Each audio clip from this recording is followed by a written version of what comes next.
नमस्कार साथियों, एक बार फिर से आप लोगों का स्वागत। और आज हम मैराथन क्लासेस पे चर्चा करेंगे जो आपके लिए इम्पोर्टेंट है, लेकिन लगातार आपके प्रयास और सफलता के लिए टेक्निकल हेल्पर मॉडल पेपर मैं आपके लिए आज स्टार्ट करने जा रहा हूं जो इम्पोर्टेंट रहेगा। साथियों, आपका प्रयास से मैं आज मॉडल पेपर फर्स्ट आपके लिए ला रहा हूं जो इम्पोर्टेंट है। बिल्कुल चर्चा करूंगा मॉडल पेपर, यानी 23 तारीख का पहला मॉडल पेपर है सुबह 8 बजे का, जब से चर्चा करने जा रहा हूं इस। और आप लोग लगातार यूट्यूब, फेसबुक, टेलीग्राम, इंस्टाग्राम, इस पर आपको मेरी लिंक मिल जाएगी। साथियों, लगातार प्रयास। दूसरा, थोड़ा सा क्यूट हम पढ़ लेते हैं कि मंजिल यूं ही नहीं मिलती, राहियों को जुगून सा दिल में जगाना पड़ता है। पूछा चिड़िया से कि घोंसला कैसे बनता है, कि बोली तिनका तिनका उठाना पड़ता है। साथियों, कितना अच्छा क्यूट। देखिए कि मंजिल यूं ही नहीं मिलती। साथियों, मंजिल की हम बात करें, मंजिल यूं ही नहीं मिलती राहियों को। साथियों, इसके कड़ी मेहनत और प्रयास की आवश्यकता होती है। दूसरी चीज़, जुगून सा दिल में जगाना पड़ता। जुगून का मतलब होता है आत्मविश्वास। आत्मविश्वास आपको जगाना पड़ेगा, तब जाके आपकी यानी आपकी एग्जाम्स क्लियर हो पाएंगी। पूछा चिड़िया से घोंसला कैसे बनता है, उन लोगों से पूछो जो सिलेक्टेड है, उन यानी कैसे वो लोग सिलेक्शन हुए हैं, क्या रहा उनके सिलेक्शन का पीछे का रीज़न। दूसरा पॉइंट, बोली तिनका उठाना पड़ता है, यानी चिड़िया बोली कि तिनका उठा कर ही हमारा सिलेक्शन की ओर हम बढ़ते हैं। साथियों, दूसरा, ऑनलाइन प्लेटफॉर्म पर आपको गूगल प्ले स्टोर से हमारा ऐप है सोपान करियर इंस्टीट्यूट, इसे आप लोग, ये आपको लोगो दिख रहा है, इस लोगो में आपको मिलेगा, आप लोग डाउनलोड कर सकते हैं गूगल प्ले स्टोर से। साथियों, गूगल प्ले स्टोर से डाउनलोड करना ना भूले, क्योंकि इस पर आपको सब कुछ मिलेगा। डेमो क्लासेस यूट्यूब पर, लाइव क्लासेस, सारी चीज़ें आपको इस पर प्रोवाइड होंगी। नेक्स्ट साथियों, इम्पोर्टेंट है, इसमें आपको मॉडल पेपर विद सॉल्विंग और वीडियोज, ऑडियो वीडियो आपको दोनों मिलेंगी। PDF फाइल भी इसमें आपको मिल जाएंगी। नेक्स्ट वीडियो साथियों, नेक्स्ट बिंदु, पहला क्वेश्चन आपके सामने स्क्रीन पर 23 तारीख का, पहला क्वेश्चन आपके सामने स्क्रीन पर 23 तारीख का, यानी इम्पोर्टेंट क्वेश्चन है साथियों। और यह हर एग्जाम में ये क्वेश्चन आपके आता है। मैं आपको इसको बिल्कुल सॉल्विंग कराऊंगा, एक एक बिंदु को लेकर कैसा आपका ये क्वेश्चन रहेगा।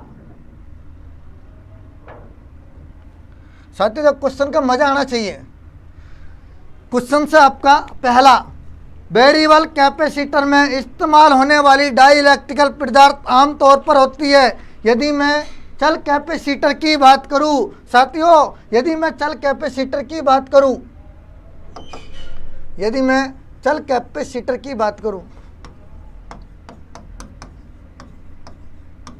चल कैपेसिटर इंपॉर्टेंट है। यह यानी दो होता है, स्थायी कैपेसिटर फिक्स, और दूसरा होता है यानी वेरिएबल। दोनों कैपेसिटर की मैं बात करूं, और आपके हर एग्जाम से ये आता है क्वेश्चन कि इनमें से जो इलेक्ट्रिकल डाइइलेक्ट्रिकल होता है उसमें किसका प्रयोग किया जाता है। यानी पहला बिंदु आपका रहेगा प्रोपीपाइन, ये एक हमारा कैपेसिटर और इम्पोर्टेंट है। दूसरा, हवा, इस पर मैं चर्चा करूंगा। तीसरा, सिरेमिक। इन तीनों ऑप्शन से जो आपको लगातार दिख रहे हैं इम्पोर्टेंट क्वेश्चन है, मैं एक एक पर आपको चर्चा कर लेता हूं। पहले मैं बात करूंगा प्रोपीपाइन, इस पर बिल्कुल मैं चर्चा कर रहा हूं। प्रोपीपाइन कैपेसिटर जो होता है उच्च गुणवत्ता वाले लाउड स्पीकर के रूप में इसका प्रयोग किया जाता है। साथ ही देखिए, प्रोपीपाइन जो कैपेसिटर होता है इसका प्रयोग उच्च क्वालिटी के लाउड स्पीकर में किया जाता है, यानी हाई क्वालिटी लाउड स्पीकर में इसका यूज किया जाता है। इम्पोर्टेंट है आप लोगों के लिए, यानी प्रोपीपाइन कैपेसिटर का प्रयोग हाई क्वालिटी लाउड स्पीकर में इसका प्रयोग किया जाता है। दूसरा मैं बात करूंगा साथियों, इस्तेमाल डाइइलेक्ट्रिकल पदार्थ में इस्तेमाल होने वाला, यानी इस्तेमाल की बात करूँ तो यहाँ पर हवा इस्तेमाल होती है। क्या होती है साथियों? हवा इस्तेमाल होती है। तो ये दूसरे में बात करूँगा सिरेमिक कैपेसिटर। सिरेमिक कैपेसिटर की बात करूं, सिरेमिक कैपेसिटर आकार में छोटा होता है। कौन सा होता है साथियों? आकार में छोटा होता है। इसकी क्षमता 0.1 से लेकर 0.1 मेगा ओम फैराड होता है। इसका प्रयोग हम इलेक्ट्रॉनिक्स के रूप में करते हैं। उच्च धारिता मान इसको उपलब्ध करवाता है, यानी इसका प्रयोग इलेक्ट्रिकल सर्किट में इसका प्रयोग किया जाता है। उच्च मान के धारिता के लिए हम इसका प्रयोग करते हैं। नेक्स्ट मैं बात करूंगा साथियों, इंपॉर्टेंट रहेगा नेक्स्ट क्वेश्चन है 250 वोल्ट पर मूल्यांकित 500 और 100 वोल्ट के 2 लैंपों का प्रतिरोध होता है। बिल्कुल साथियों इंपॉर्टेंट है, यानी बहुत इंपॉर्टेंट क्वेश्चन है। यह हर एग्जाम में आपका आता है। मैं बिल्कुल इसको सॉल्विंग कराऊंगा साथियों, आपके लिए इंपॉर्टेंट है। क्वेश्चन देख लीजिए आप लोग अच्छे से। आपको दिखाई नहीं दे रहा तो मैं आपको बिल्कुल कर देता हूं। अब दिख रहा है आपको अच्छे से? दिख रहा है साथियों? आपको अच्छे से अब दिख रहा होगा। 250 वोल्ट पर मूल्यांकित, यानी हमारी यहाँ पर बात करें बिल्कुल शॉर्ट तरीका में बिल्कुल बात कर लेता हूँ लाउड स्पीकर पर, ठीक है, लाउड के साथ। यानी हमारी वोल्टेज कितनी साथियों? यानी 250 वोल्ट है। कितनी साथियों? वोल्टेज की बात करूँ तो 250 वोल्टेज है। दूसरा कह रहा है साहब कि इसका 2 लैंप है हमारे पास। कितना लैंप है? 2 लैंप है, 500 वाट और 250 वाट। P1 की मैं बात करूँ तो 500 वाट है। दूसरा मैं P2 की बात करूं तो हमारा कितना साथियों? 200 वाट। अब वो पूछ रहा कि लैंपों का प्रतिरोध का अनुपात क्या होगा? लैंपों का प्रतिरोध रेजिस्टेंस। तो एक चीज याद रखना, जब हम एक सूत्र आपने पढ़ा होगा P बराबर V²/R। कौन सा सूत्र साथियों? P बराबर V²R/R होता है। और यदि P², यदि हमें यहाँ पर R ज्ञात करा रहा है, यानी दोनों का प्रतिरोध, यानी हमें क्या ज्ञात करा रहा है? R। इन दोनों का R ज्ञात करना है, तब जाके हमारा अनुपात आएगा। तो R ज्ञात करेंगे। R बराबर, R की मैं चर्चा करूँगा, R1 बराबर, देखो मैं दोनों का साथ अनुपात रेशो लेके चलूँगा। R बराबर R2, यानी R1 बराबर P²/P1, ठीक है। दूसरा में B²/P2। आपको याद हो गया होगा इस पे कि हमारा P1 कितना होता है? 500 वाट। R1 बराबर वोल्टेज कितनी हमारी? 250। P1 कितना हमारा? 500 वाट। 250 को 500 2 बार काट दो। R1 आ गया हमारा, कितना आ गया? 125। 125 ओम आ गया सब R1। दूसरी मैं चर्चा करूंगा R2 देखो हम आप लोग इसको भी देख ली। R2 बराबर B², कितना हमारा वोल्टेज? 250 यहाँ पर, और यहाँ पर भी 250 है। और P2 कितना हमारा? 200। R2 बराबर, यदि मैं गुणा करूँ तो 5 को काट देता है 5 बार, 200 को 4 बार, 5 250 गुणा 5 यानी 1225, 4 का भाग देंगे तो आएंगे हमारा 312.5 ओम। कितना गए साथियों? आप लोगों को समझ में आ गई होगी कि हमें यहाँ पर क्या पूछा है। एक में आया है आपके दिख रहा है, ये सॉल्विंग स्क्रीनशॉट ले लीजिए साथियों, ये सॉल्विंग आपको दिख रही होगी। इसके बाद देखो आपको क्वेश्चन क्या पूछ रहा है? लैंप का अनुपात। आपका R1 जो आया है, R1 जो आया आपके कितना आया? 125 वाट। कितना है साथियों? 125 वाट। और आपका R2 जो आया है, R2 जो आया है वो आया कितना आया साथियों? 312.5। दोनों का हमें रेशो लेके चलना है। तो देख लीजिए आप लोग, हमारा यहाँ पर आपका आंसर जो आ जाएगा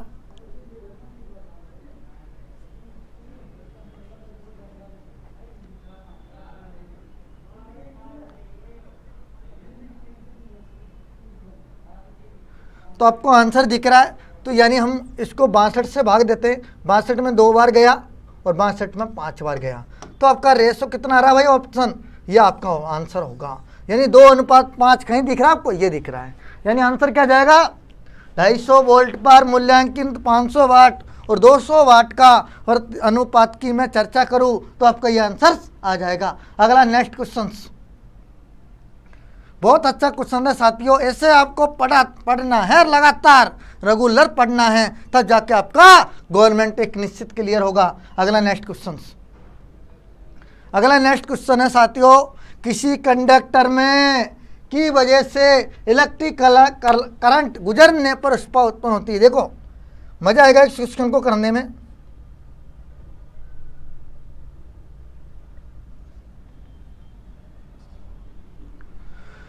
साथियों नेक्स्ट जो क्वेश्चन है, किसी कंडक्टर में की वजह से इलेक्ट्रिकल करंट गुजरने की उष्मा उत्पन्न होती है।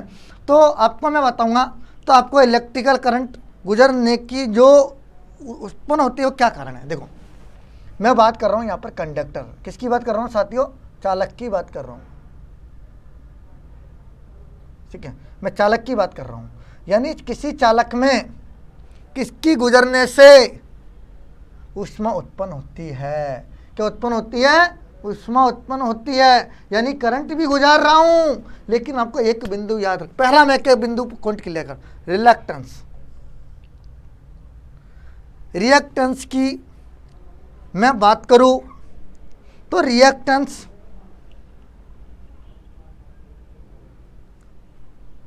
एक प्रतिघात जो होता है, ये सिर्फ ऐसी सर्किट जो होता है हमारा, ऐसी सर्किट में यदि गुजरा जाए तो यहाँ पर क्या होता है, एक प्रतिरोध कार्य करता है। दूसरी मैं बात करूँ साथियों इम्पीडेंस, इम्पीडेंस जो होता है आर, एल और सी, तीनों परिपथों में से गुजरने वाली जो धारा होती है उसका विरोध करता है, उससे इम्पीडेंस या प्रतिबाधा कहते हैं। इसको हम प्रतिबाधा कहते हैं साहब, हिंदी में क्या कहते हैं, प्रतिबाधा।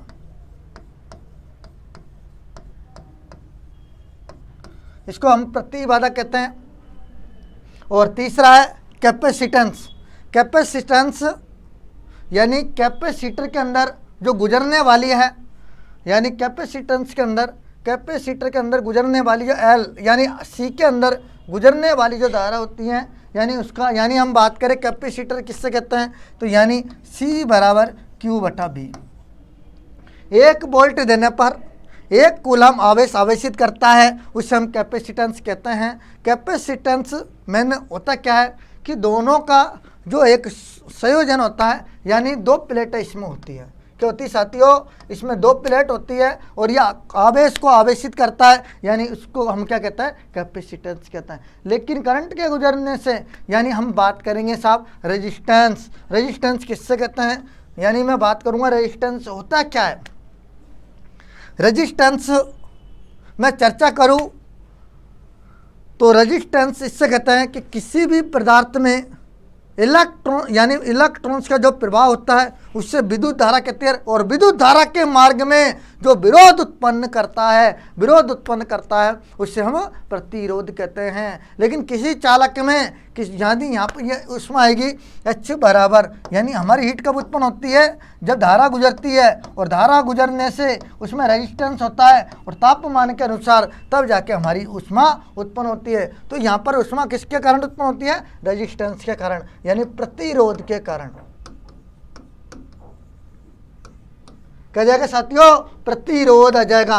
किसी कंडक्टर में प्रतिरोध की वजह से इलेक्ट्रिकल करंट गुजरने से ऊष्मा उत्पन्न होती है। इंडक्टेंस, इंडक्टेंस का मतलब होता है प्रेरकत्व, यानी किसी चौक में, ऐसी परिपथ में, चौक क्या होती है, चौक में वोल्टेज आगे होती है, धारा पीछे पीछे होती है। किसी कुंडली में, किसी कुंडली में कुंडली का विरोध करता है, उसे हम क्या कहते हैं, प्रेरकत्व कहते हैं। समझ में आ गए चारों बिंदु, चारों ऑप्शंस आपको अच्छे से समझ में आ रहा है, ठीक है साथियों। नेक्स्ट क्वेश्चंस, नेक्स्ट क्वेश्चन है आपका 23 तारीख का अगला नेक्स्ट। इनमें से कौन सा डिवाइस चुंबकीय फील्ड के रूप में ऊर्जा संग्रहित करता है। इंपॉर्टेंट साथियों, देख ली आप लोग, देख लीजिए अच्छे से, आपको क्वेश्चन अच्छे से समझ में आ रहा होगा कि इनमें से कौन सा डिवाइस, इनमें से कौन सा डिवाइस चुंबकीय फील्ड के रूप में संग्रहित करता है।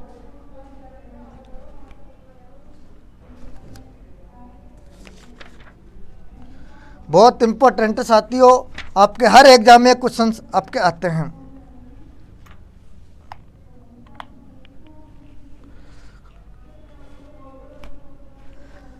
तो बताइए साथियों, यानी कौन सा चुंबकीय चुंबक बनाता है। देखो ऊर्जा को संग्रहित करता है। देखो चुंबक भी बनाता है और ऊर्जा को भी संग्रहित करता है। मैं बात करूं साथियों, ये हमारी चीजें हैं। क्या है ये, दिख रही है आपको? क्या है ये? कुंडली। क्या है ये? कुंडली। और इस कुंडली का मुख्य कार्य क्या है?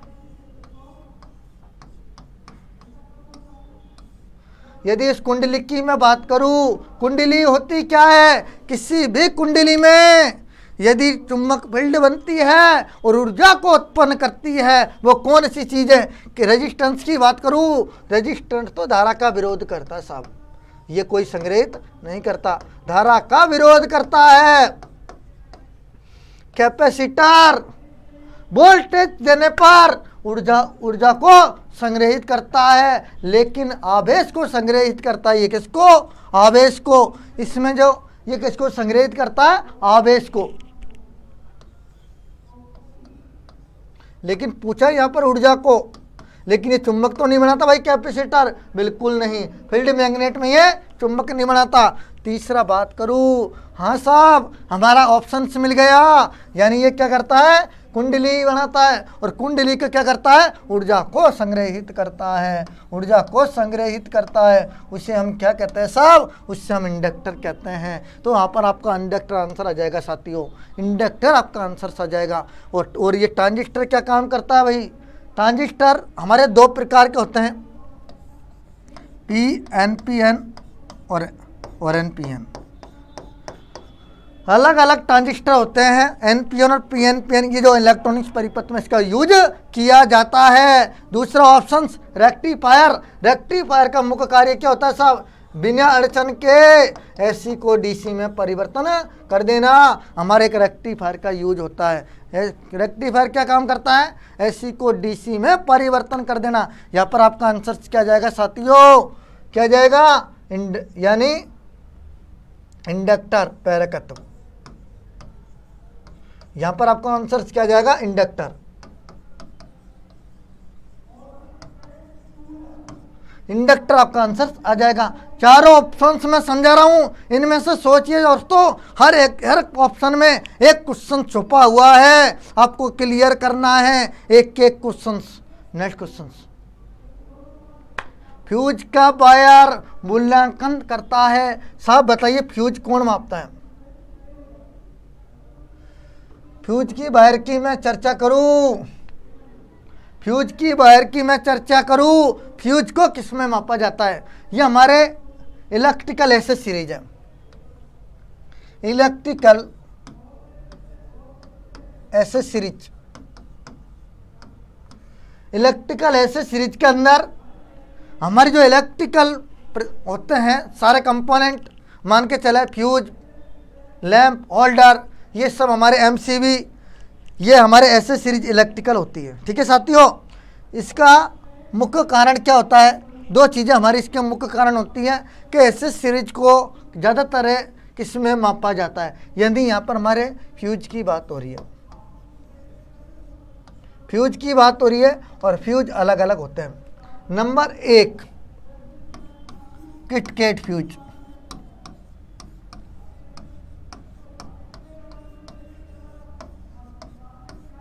दूसरा फ्यूज HRC, तीसरा कार्टिज।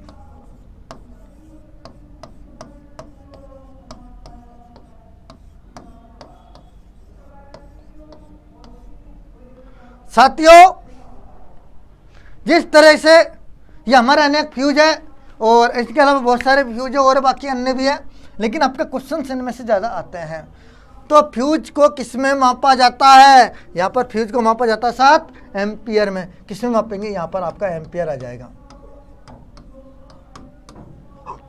क्या जाएगा? एम्पियर। MCB की क्षमता भी एम्पियर होती है, MCB की क्षमता भी एम्पियर में मापी जाती है साथियों। इसके अलावा देखिए आप लोग,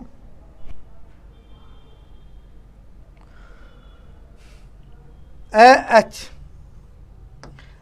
जो होती है, ये वोल्ट, ये किसकी होती है? बैटरी की क्षमता। AH बैटरी की क्षमता को मापता है। AB सिर्फ मीटर में प्रयोग करते हैं। KWH एनर्जी की क्षमता को मापता है। तो मैं एक एक आपको क्लियर कर देता हूँ कौन कितना मापता है। नंबर 1,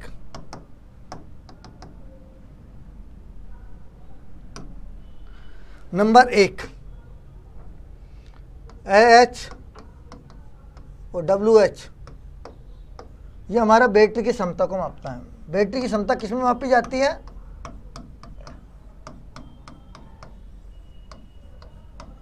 बैटरी की क्षमता किस में मापी जाती है? AH में। दूसरा ऑप्शन था आपका KWH, ये एनर्जी जो मीटर होता है हमारा,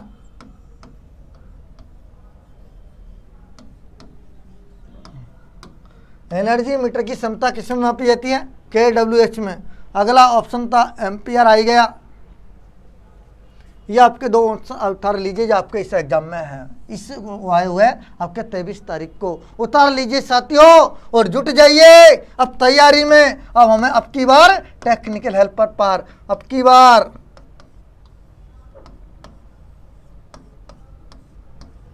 टेक्निकल हेल्पर पार।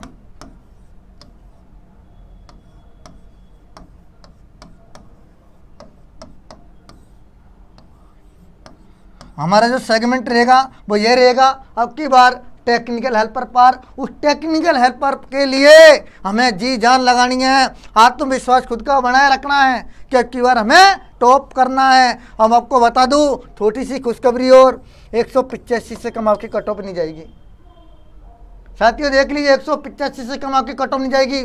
आपको जुट जाना है तैयारी में। आपकी भर्ती पता नहीं कब आ जाए, सरकार दे चुकी है, भर्ती आपके 100% आएगी। नेक्स्ट क्वेश्चन से आपका किसी सर्किट में 33 ओम का रेजिस्टेंस 1 एम्पियर लेता है तो पूरे रेजिस्टेंस में कितनी वोल्टेज होगी? इंपॉर्टेंट क्वेश्चन से साथियों, और आपका मजा आएगा इस क्वेश्चन को करने में।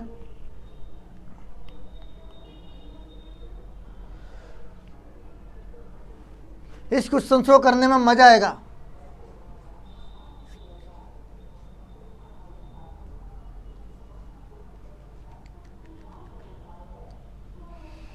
किसी सर्किट में आर हमारा कितना साहब? 33।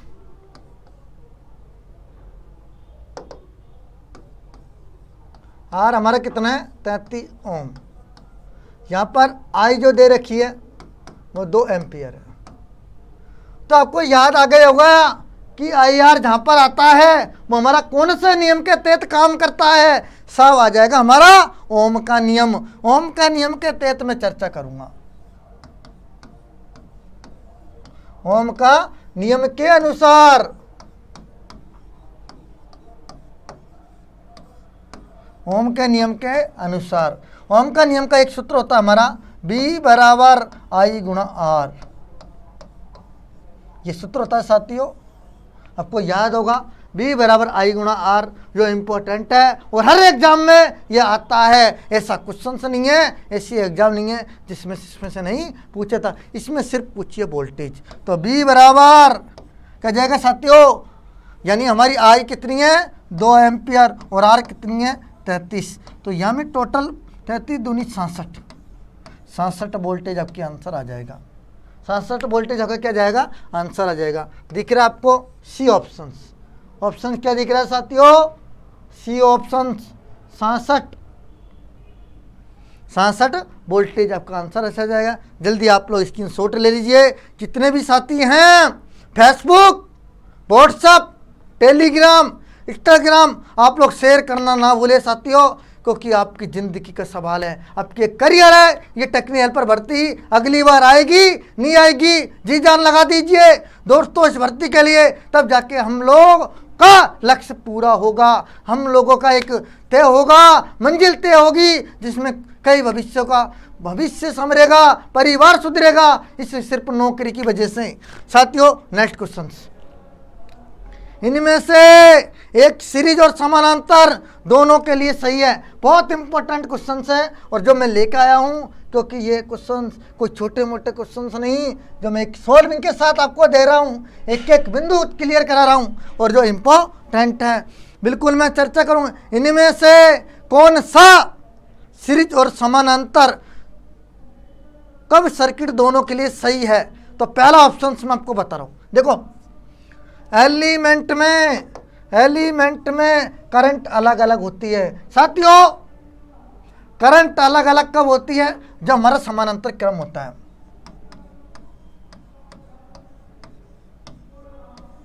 समानांतर क्रम में करंट अलग अलग होती है और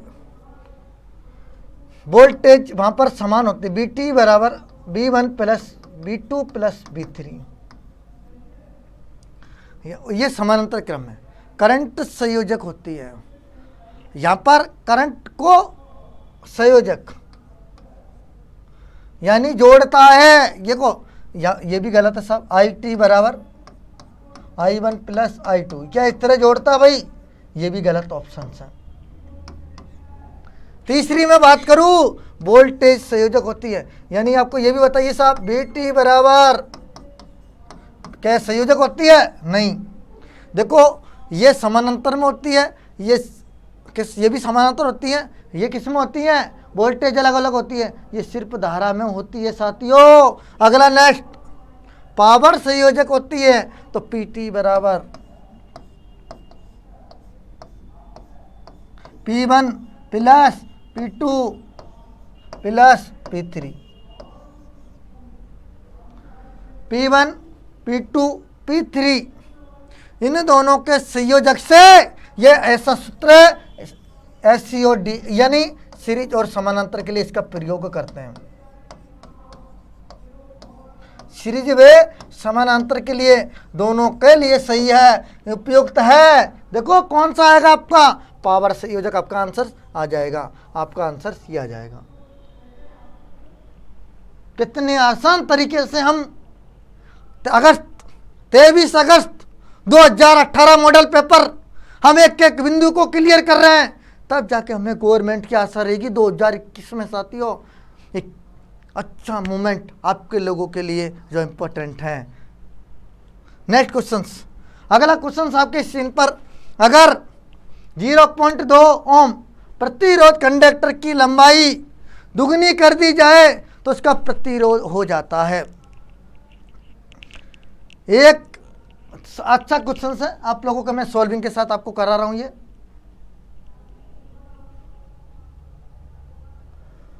कीजिए साथियों, जल्दी जल्दी कीजिए, समय आपके पास नहीं है। अब समय आपके पास कम है, जितना पढ़ोगे कम रह जाएगा। 1 ओम प्रतिरोध जिसकी कंडक्टर की लंबाई दुगनी कर दी जाती है तो उसका प्रतिरोध। ये हमारे ये क्वेश्चन हैं, ये आते हैं साहब किस में आते हैं? ये प्रतिरोध के कारक में आते हैं। किस में आते हैं? प्रतिरोध का कारक।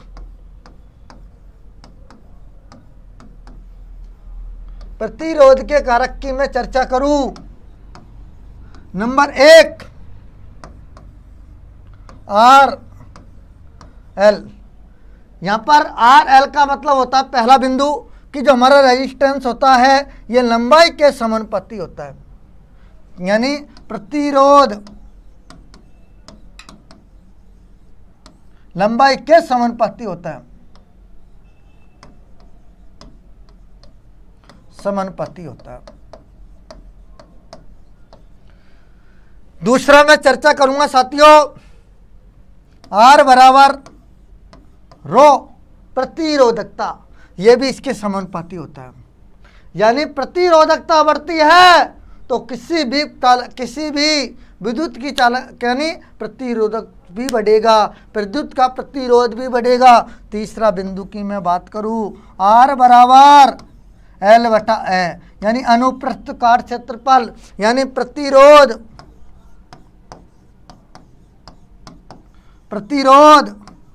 अनुप्रस्थ काट क्षेत्रफल के विलोम अनुपाती होता है।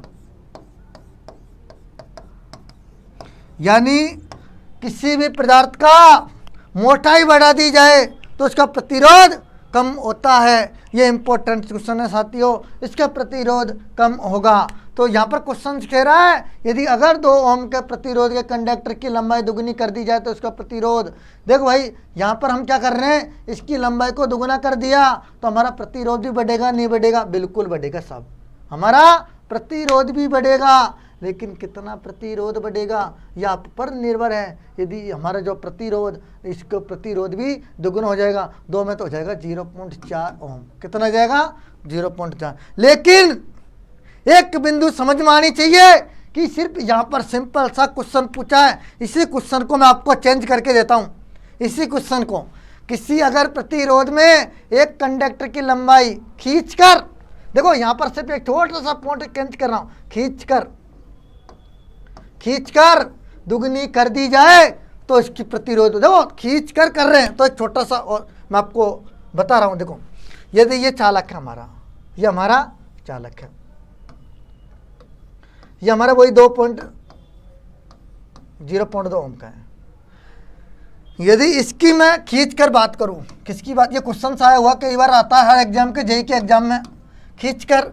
तो यहाँ पर बात करेंगे भाई, ये खींच कर करेंगे तो इसका अनुप्रस्थ चालकबल तो क्या होगा, कम हो जाएगा और लंबाई बढ़ जाएगी, लंबाई बढ़ जाएगी, लंबाई में क्या होगी, वृद्धि होगी। तो आपको ये समझ में आ रहा होगा कि अनुप्रस्थ चालकबल कम हो जाएगा। देखो अब ये ऐसा हो जाएगा, यदि मैं खींच की बात करूं, देखो लंबाई भी बढ़ गई, अनुप्रस्थ क्षेत्रफल भी कम हो गया। यानी हमारा कितना ओम का है, यदि खींचकर बात करूं तो यहाँ पर ये 4 यानी 2 गुना नहीं होगा, यहाँ पर 4 गुना होगा साथियों। कितना गुना?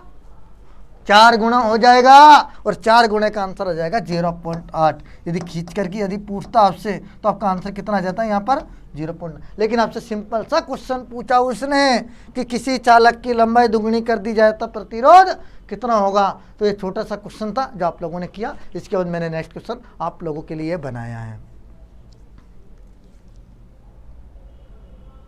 नेक्स्ट क्वेश्चन अगला, एक कांच की छड़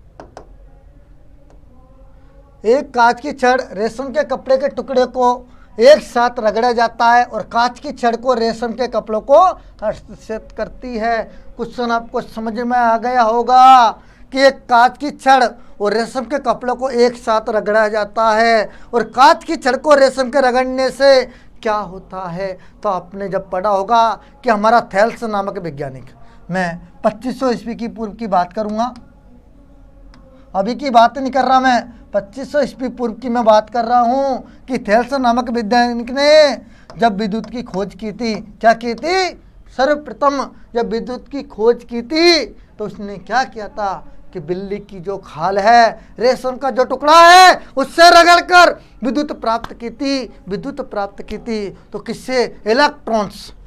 क्या जाएगा साथियों? इलेक्ट्रॉन्स आपका आंसर आ जाएगा। इलेक्ट्रॉन्स यहाँ पर आपका आंसर आ जाएगा। बहुत इंपॉर्टेंट क्वेश्चन है आप लोगों के लिए। इलेक्ट्रॉन्स को रगड़कर कपड़े को हस्ताक्षर करती है। बहुत अच्छा आंसर है। यदि मैं प्रोटॉन की बात करूँ, प्रोटॉन का आवेश धनात्मक होता है, प्रोटॉन का आवेश धनात्मक होता है, न्यूट्रॉन आवेश रहित होता है।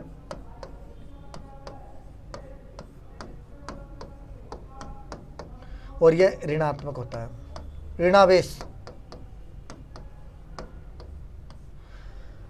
थोड़ा सी मैं चर्चा और कर लेता हूं आवेश के बारे में। आवेश के जो वैज्ञानिक हैं, बेंजामिन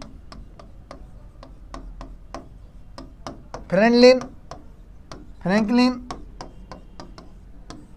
और यदि मैं विद्युत आवेश की बात करूं तो मिलिकन नामक वैज्ञानिक के साथियों। और प्रोटॉन की खोज जो करी थी वो गोल्डस्टीन और रदरफोर्ड ने की थी। गोल्डस्टीन और रदरफोर्ड। इलेक्ट्रॉन के खोजकर्ता कौन है भाई? कौन है इलेक्ट्रॉन खोजकर्ता? J Thomson. कौन है साथियों? J Thomson. और कब करी थी? 1897 में। कब करी थी? 1897 में। आपको याद रखना है इलेक्ट्रॉन की खोज करता कौन है साहब? जे थॉमसन, जो ये खोज करी थी। अगला नेक्स्ट क्वेश्चन, अगला क्वेश्चन है बहुत इंपॉर्टेंट क्वेश्चन है, मजा आ जाएगा साथियों, इस क्वेश्चन को करने में मजा आ जाएगा।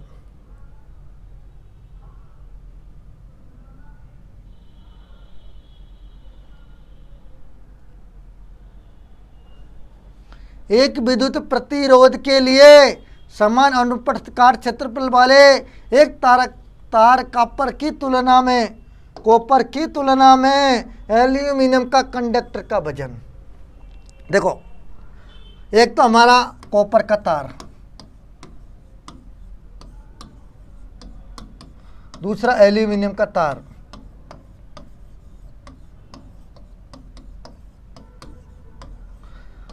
मैं छोटा सा क्वेश्चन आपसे कर लेता हूं कि कॉपर के तार का जो कंडक्टर होता है, एल्यूमिनियम का कंडक्टर होता है, कॉपर भारी होता है साथियों, जबकि एल्यूमिनियम इसका 50% होता है। ये याद रखना आपको, क्या होता है? 50%। और यदि ये 1 किलो है तो ये आधी किलो होगा, 500 ग्राम।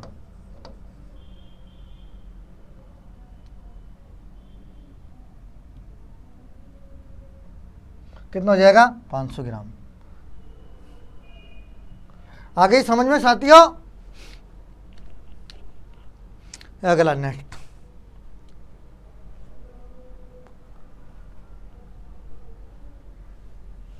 एक नारंगी, काला, भूरा, बैंगनी रंग का रजिस्टर होता है। देखो, हम रेजिस्टेंस की चर्चा करें।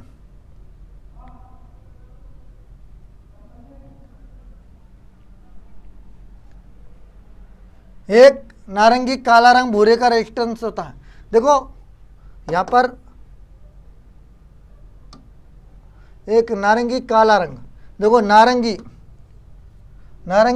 दिख गई साहब, क्या दिख गई? नारंगी ना। एक इसका फॉर्मूला होता है, जब मैं BB Roy Great Britain very good wife,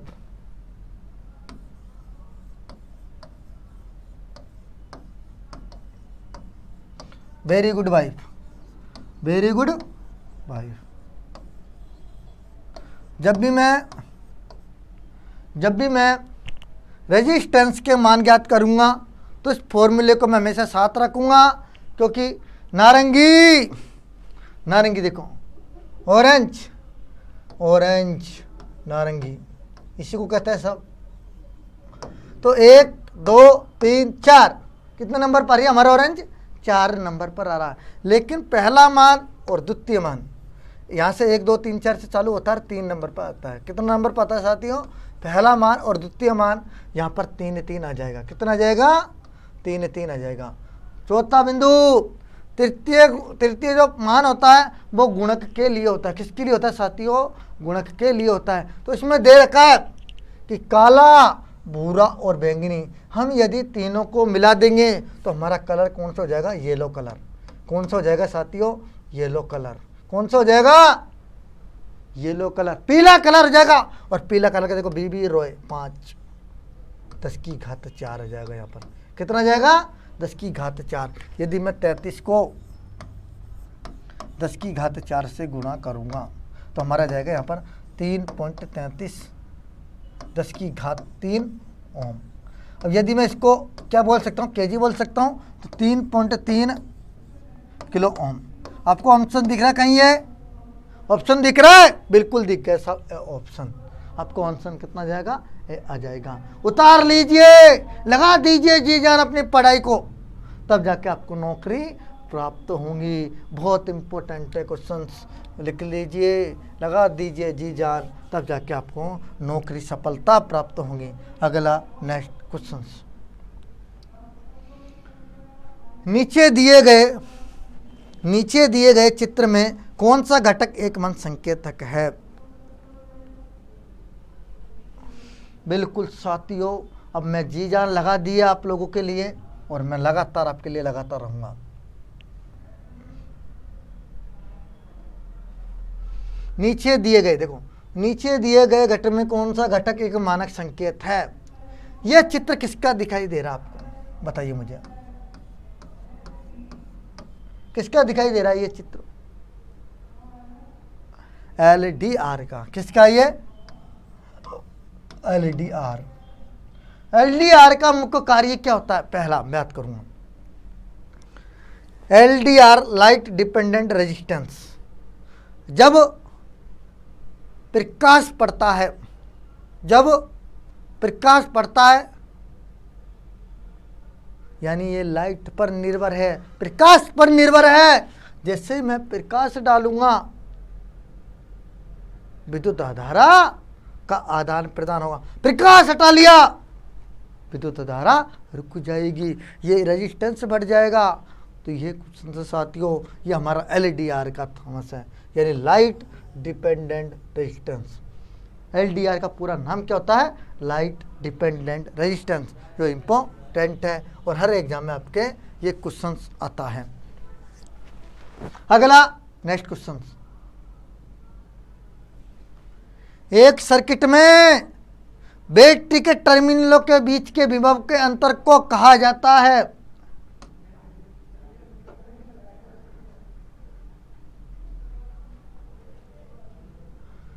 देखो कितना मजा आएगा इस क्वेश्चन को करने में। एक सर्किट के विभव के बीच के अंतर को कहा जाता है बैटरी। ये हमारा मान के चलते हैं, ये मैंने लैंप लगा रखा है और इस लैंप को मैंने किससे जोड़ रखा है? बैटरी के सिरे से। देख लीजिए आप लोग अच्छे से। और ये हो गया हमारा प्लस और ये हो गया माइनस। क्या कह रहा है? एक बंद परिपथ, साफ बिल्कुल बंद है, इसको मैं स्विच ऑन कर देता हूँ। ये ऑन कर दिया मैंने और ये परिपथ ऑन हो गया। बंद परिपथ के विभव के अंतर को कहा जाता है। इस वाली को क्या कहते हैं? इसको कहते हैं हम BT, टर्मिनल वोल्टेज। क्या कहते हैं इसे? Terminal voltage. तो यहाँ पर आंसर क्या जाएगा आपका? टर्मिनल वोल्टेज आ जाएगा साथियों। क्या जाएगा? टर्मिनल वोल्टेज आपका आंसर सा जाएगा।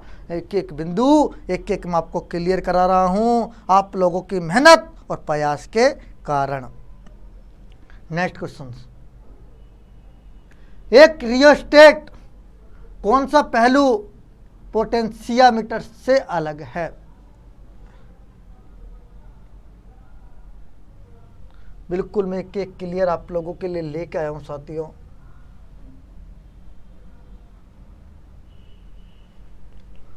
एक रियोस्टेट कौन सा पहलू पोटेंशियोमीटर से अलग है? देखियो, रियोस्टेट की बात करूं, रियोस्टेट का मुख्य कार्य होता क्या है? जब किसी रियोस्टेट का मैं मान बढ़ाता हूं तो धारा का मान कम होता है। तो रियोस्टेट का यहाँ पर पोटेंशियोमीटर की मैं बात करूं, विभव मीटर की बात करूं, इनमें से कौन सा अलग है? यदि उच्च, यहाँ पर ये जो विभव, यदि मैं रियोस्टेट लगाऊंगा तो उसका वोल्टेज का रेटिंग मान उच्च होता है। क्या होता है साथियों? इसमें उच्च वोल्टेज रेटिंग अधिक। यदि मैं रियोस्टेट यूज करूंगा तो उसका वोल्ट मीटर रेटिंग उच्च होगी, उसकी उच्च होना कंपल्सरी है। नेक्स्ट, अगला नेक्स्ट क्वेश्चन साथियों, किरचॉफ के नियम के, देख क्वेश्चन कितना आनंद आ गया। इस पर मैं आज पूरा किरचॉफ के नियम की चर्चा भी कर लेता हूं साथ के साथ, ठीक है। साथ के साथ आज मैं किरचॉफ के नियम की चर्चा करूंगा, किरचॉफ के KCL के नियम की चर्चा करूंगा मैं आज। यानी किरचॉफ, इसको हम किरचॉफ का जो करंट लॉ होता है, करंट लॉ को हम बोलते हैं साहब KCL। क्या बोलते हैं? किरचॉफ का करंट लॉ, KCL। यानी KCL क्या होता है? किरचॉफ का करंट लॉ के नियम के अनुसार एक सामूहिक पैरा सर्किट में किसी नोड पर करंट का बीजगणित योग्य शून्य के बराबर होता है। तो देखिए साथियों, शून्य के बराबर कैसे आएगा? देखो एक चीज और बताऊंगा, करंट, किरचॉफ का करंट जो लॉ है C, ये किस पर निर्भर है? चार्ज पर, आवेश पर। ये क्वेश्चन आता है, आवेश पर निर्भर करता है, आवेश के संरक्षण सिद्धांत पर कार्य करता है ये। KCL किस निर्भर है? आवेश के संरक्षण सिद्धांत प्रकार नियम है, ये क्वेश्चन आता है। दूसरे में बात करूंगा आवेश किस पर डिपेंडेंट है, किस पर आधारित है? ये नोड पर। किस पर आधारित है? ये नोड पर, जंक्शन पर, हिंदी में इसको बोलते हैं जंक्शन। KCL का नियम किस पर आधारित है? जंक्शन पर। दूसरा मैं बात करूंगा किरचॉफ का नियम क्या होता है? किरचॉफ AC/DC दोनों पर कार्य करता है, याद रखना। ये बहुत सारे कंफ्यूज करते हैं कि साहब ओम का नियम तो AC/DC पर दोनों पर करता है कि किरचॉफ का? बिल्कुल बेटा, AC/DC पर दोनों पर कार्य करता है किरचॉफ का नियम, ठीक है। और दूसरा बिंदु अब देखो, किरचॉफ का करंट जो लॉ है हमारा के अनुसार एक पैरामीटर में सर्किट के किसी नोड पर निकलने वाली करंट बीजगणितीय योग्य है। तो मैं बिल्कुल इस पर चर्चा कर लेता हूँ। ये हमारा नोड है, ये क्या हमारा नोड,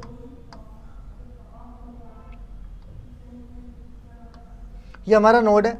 इस नोड पर आने वाली धारा और जाने वाली धारा, आने वाली धारा और जाने वाली धारा योग के बराबर होती है। देखो आप लोग अच्छे से देख लीजिए, ये I1 हमारी, ये I2 है, ये I3 है, ये I4 है और ये I5 है। तो ये बिंदु आपका सर्किट समझ में आ गया होगा कि हमारी ये नोड है और नोड पे आने वाली धारा और जाने वाली धारा। पहले करेंगे आने वाली धारा कौन कौन सी है। आने वाली धारा, आने वाली धारा कौन कौन सी हमारे नोड की ओर? एक तो ये आ रही है I1, इसके बाद कौन सी आ रही साहब नोड पर? I2 आ रही है, I3 जा रही है, I4 जा रही है, I5 आ रही है। यानी नोड की ओर आने वाली कौन कौन सी हैं? I1 आ रही है, I2 आ रही है, I5 आ रही है। बाकी कहाँ जा रही है? जाने वाली। अब देखो जाने वाली, जाने वाली कौन कौन सी हमारी? I3 नहीं, I2। ये आने वाली कौन कौन सी? I2 है, 3 नहीं है। जाने वाली कौन सी? I3 और I5, I4। ये हमारी, ये कहता है कि दोनों आने वाली और जाने वाली बीजगणित योग्य शून्य होता है। क्या होता है? बराबर होता है। यानी देखो I1 बराबर I1 plus I2 plus I5 बराबर I3 प्लस I4। आपको पता चल गया होगा कि दोनों की जो योग आएगा और इन दोनों का योग आएगा ये बराबर होगा। क्या होगा? बराबर। लेकिन यहाँ बीजगणित योग्य क्या होता है? शून्य होता है। क्या होता है? शून्य। तो क्वेश्चन क्या कह रहा है देखो आप लोग, किसी नोड से निकलने वाला बीजगणित योग्य के शून्य के बराबर होता है। आपको दिख रहा ऑप्शन क्या आ गया? आपको देखो कितने सारे क्वेश्चन मिलते हैं। नोड पर आधारित है, आवेश संरक्षण सिद्धांत पर काम करता है, इसमें जंक्शन होता है, AC/DC दोनों पर कार्य करता है। और तीसरा मैं आप लोगों को ये बता ही चुका मैं। अगला नेक्स्ट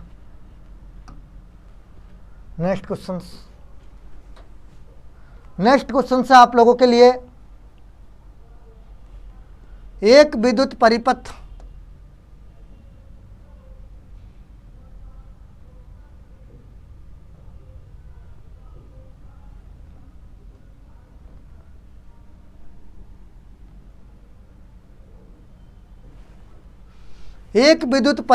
फील्ड के विरुद्ध एक इकाई चार्ज को दो विद्युत के विभव स्थानांतरण करने पर किए जाने वाला कार्य है। देखो यहाँ पर एक स्थिर विद्युत एक इकाई चार्ज के दो बिंदु पर स्थानांतरित करने वाला कार्य क्या कहलाता है? यानी मैं बात करूं दो बिंदु हमारे पास, ये दो बिंदु हैं E1 और E2। इन बिंदुओं पर एक दूसरे को स्थानांतरित करता है। कौन करता है साहब? करंट का काम क्या है? धारा का प्रवाह करना। इसके बाद पावर का काम क्या है? वोल्टेज और धारा के गुणनफल को पावर कहते हैं। रेजिस्टेंस का काम क्या है? इसका विरोध करना। और रिएक्टेंस का काम क्या है? चोक कोइल का विरोध करना। तो यहाँ पर दो बिंदु कौन सा है जो विभव को स्थानांतरित करती है, E1 E2 बराबर B। तो यानी हमारा आ जाएगा वोल्टेज।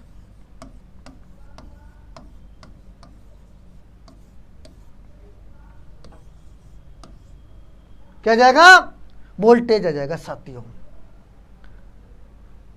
अगला नेक्स्ट क्वेश्चन है,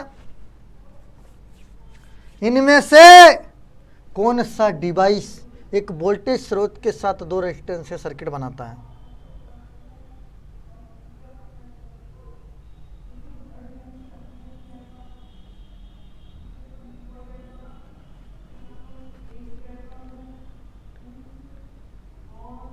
निम्न में से कौन सा डिवाइस एक वोल्टेज स्रोत के साथ दो रेजिस्टेंस सर्किट बनाता है।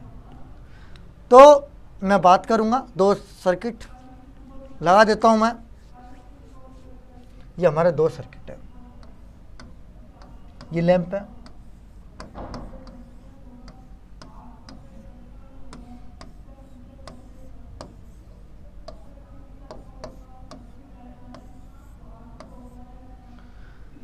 ये आपको समझना कौन सा डिवाइस वोल्टेज स्रोत के साथ दो सर्किट को बना देता। देखो यहां से ये दो सर्किट इस पर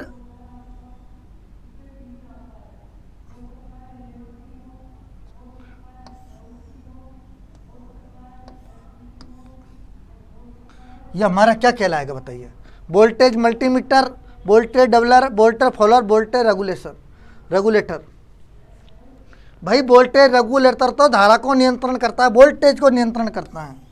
और वो वोल्टेज नियंत्रण काम कौन करता है, जेनर डायोड।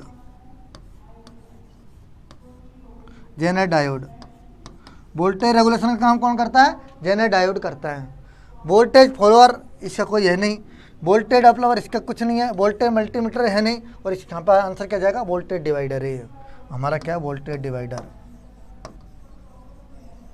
डिवाइडर वोल्टेज को विभाजन करता है। आ रही दोस्तों समझ में।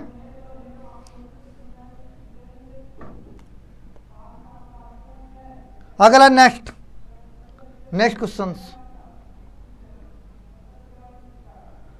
क्वेश्चन है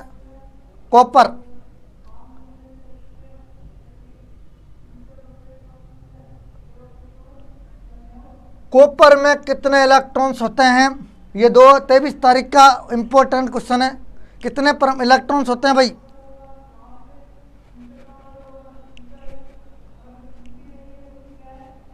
कॉपर में कितने इलेक्ट्रॉन्स होते हैं भाई बताइए।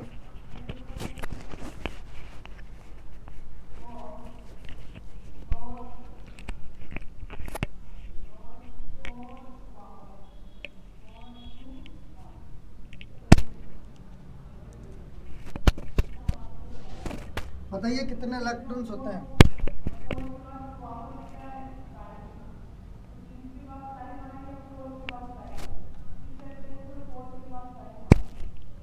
कॉपर की यदि मैं चर्चा करूं साथियों, तो कॉपर का जो इलेक्ट्रॉन्स होते हैं वो होते हैं कितने, 29। कितने होते हैं, देखो कॉपर का जो इलेक्ट्रॉन्स होंगे वो 29 होंगे। चांदी के जो होंगे 27 होंगे। चांदी के बाद सोना का 79 होंगे। और एल्यूमिनियम की मैं चर्चा करूं, इसके 13 होंगे। कितने होंगे, 13। ये आपका आते हैं चालक है, चारों चालक को आपका पूछ सकता कोई से भी, कहीं से भी, ठीक है। अगला हर क्वेश्चन से के क्वेश्चन का सॉल्यूशन मैं आपको दे रहा हूं, शेयर कर दीजिएगा अधिक से अधिक संख्या में। अगला नेक्स्ट क्वेश्चन, निम्न में से कौन सा घटक डीसी को डीसी में परिवर्तन करता है। देखिए मैं एक एक पे चर्चा करूंगा। चारों ऑप्शन है हमारे पास। देखो पहला बिंदु,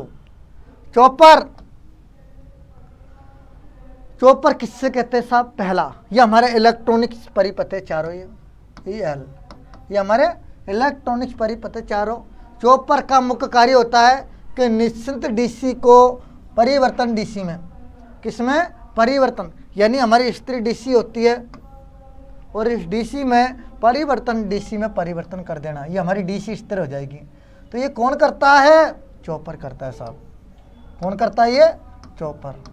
आंसर तो यह इसका क्या जाएगा? चॉपर आ जाएगा। लेकिन रेक्टिफायर का मुख्य कार्य क्या है? एसी को डीसी में कन्वर्ट करना, एसी को डीसी में। साइक्लो कन्वर्टर उच्च फ्रिक्वेंसी चेंज करता है, निम्न फ्रिक्वेंसी उच्च फ्रिक्वेंसी में परिवर्तन करता है। इन्वर्टर का मुख्य कार्य होता है डीसी को एसी में कन्वर्ट करना।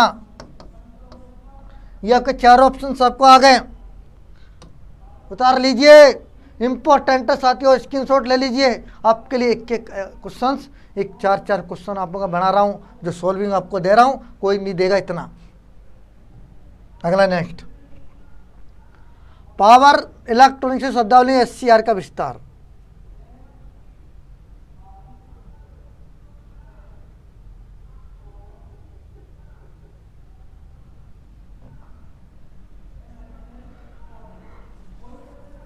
देखो एससीआर होता क्या है?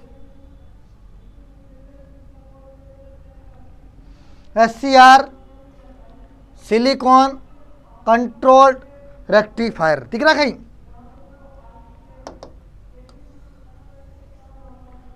सिलिकॉन कंट्रोल्ड रेक्टिफायर इसका पूरा नाम है साथियों। ये भी नहीं है और ये भी नहीं है, ये भी नहीं है, ये भी नहीं है।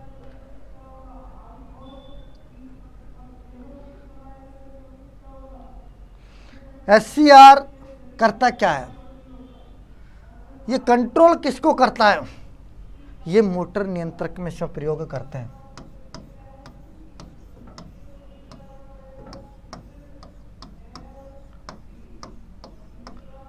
पावर इलेक्ट्रॉनिक्स में एससीआर पूरा दिया हुआ है। और एससीआर जो होता है इसमें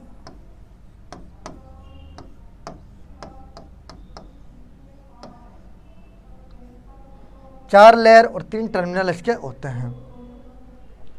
नेक्स्ट क्वेश्चन, एससीआर के जंक्शन होते हैं। देखो इसके कितने जंक्शन होते हैं, देख लीजिए आप लोग। एससीआर आ गए वहीं, इसके 3 टर्मिनल होते हैं और जंक्शन कितने होते हैं, लेयर कितनी होती है, मैं बिल्कुल चर्चा करूंगा इस पॉइंट पर। ये हमारा एससीआर है। ये क्या है हमारा? एससीआर। ये हमारा एससीआर रहेगा। ये हमारा गेट रहेगा, ये एनोड रहेगा और ये हमारा कैथोड रहेगा।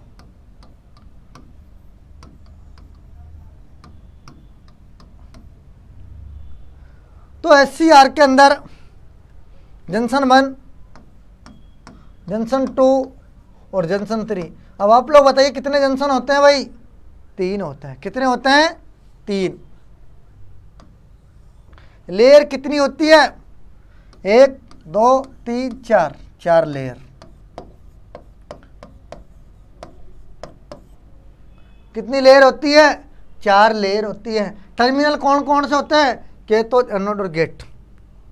कैथोड, एनोड और गेट, और 4 लेयर होते हैं और 3 जंक्शन होते हैं। उतार लीजिए साथियों इसको।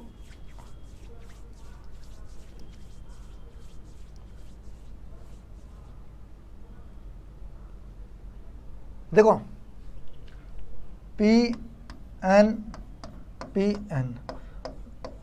दिख रहा है आपको? ये इस तरह होता है। देखो एक ट्रांजिस्टर, दूसरा ट्रांजिस्टर, 2 ट्रांजिस्टर मिलकर हम एससीआर का निर्माण कर सकते हैं। अगला नेक्स्ट,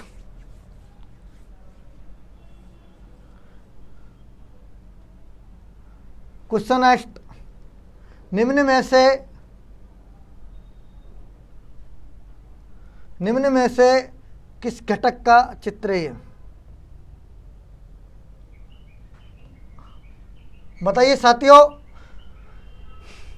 नीचे दिया गया आरेखित निम्न के घटक का चित्र है भैया, बताइए आप लोग।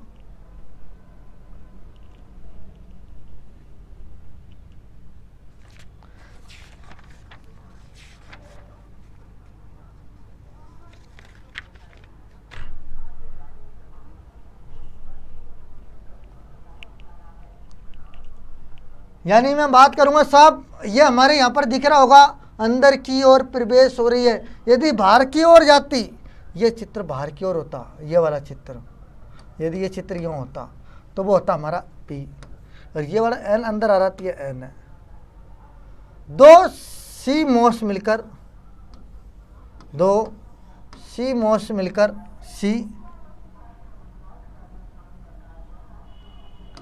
MOS मिलकर क्या बनाते हैं? MOSFET। दो CMOS मिलकर MOSFET का निर्माण होता है।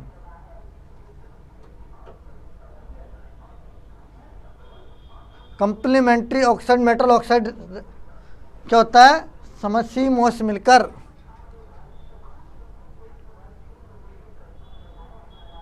तो यहां पर ऑप्शन क्या आ जाएगा आपका? N आ जाएगा। अगला नेक्स्ट क्वेश्चन से साथियों,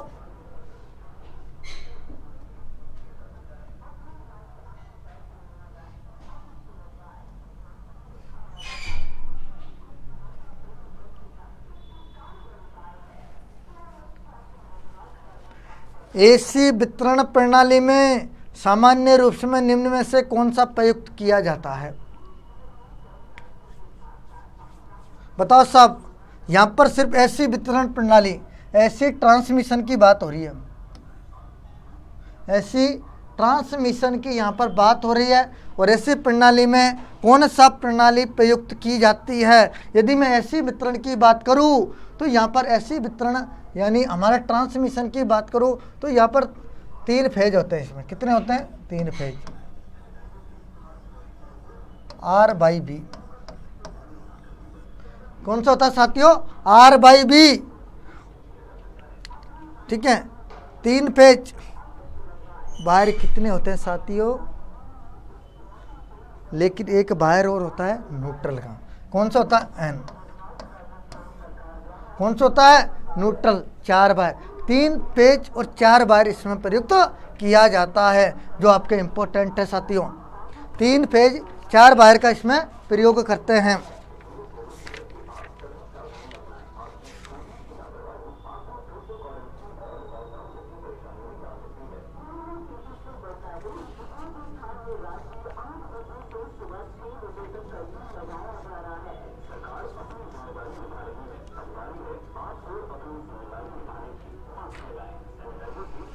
यदि ऐसी वितरण प्रणाली में सामान्य रूप में कौन सा प्रयुक्त किया? यदि मैं बात करूं 3 phase, 3 wire R/B N, wire कितने होंगे इसमें? 4 होंगे। कितने होंगे? 4 वायर, 1 फेज। इसका आंसर रहेगा ये, उतार लीजिए। नेक्स्ट क्वेश्चन आप लोगों के लिए,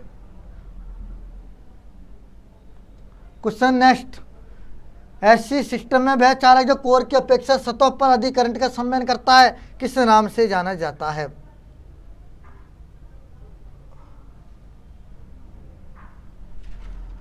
ऐसी सिस्टम में वह चालक जो कोर की अपेक्षा सतह पर अधिक करंट का संवहन करता है, वह किस नाम से जाना जाता है?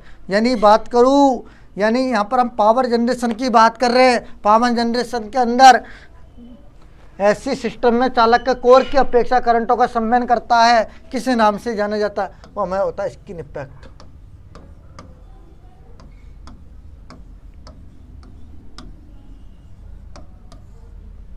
क्या जाएगा? स्किन इफेक्ट आपका आंसर सा जाएगा साथियों।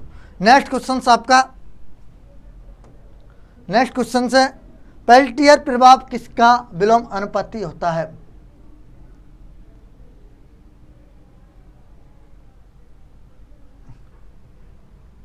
पेल्टियर प्रभाव किसका विलोम अनुपाती होता है?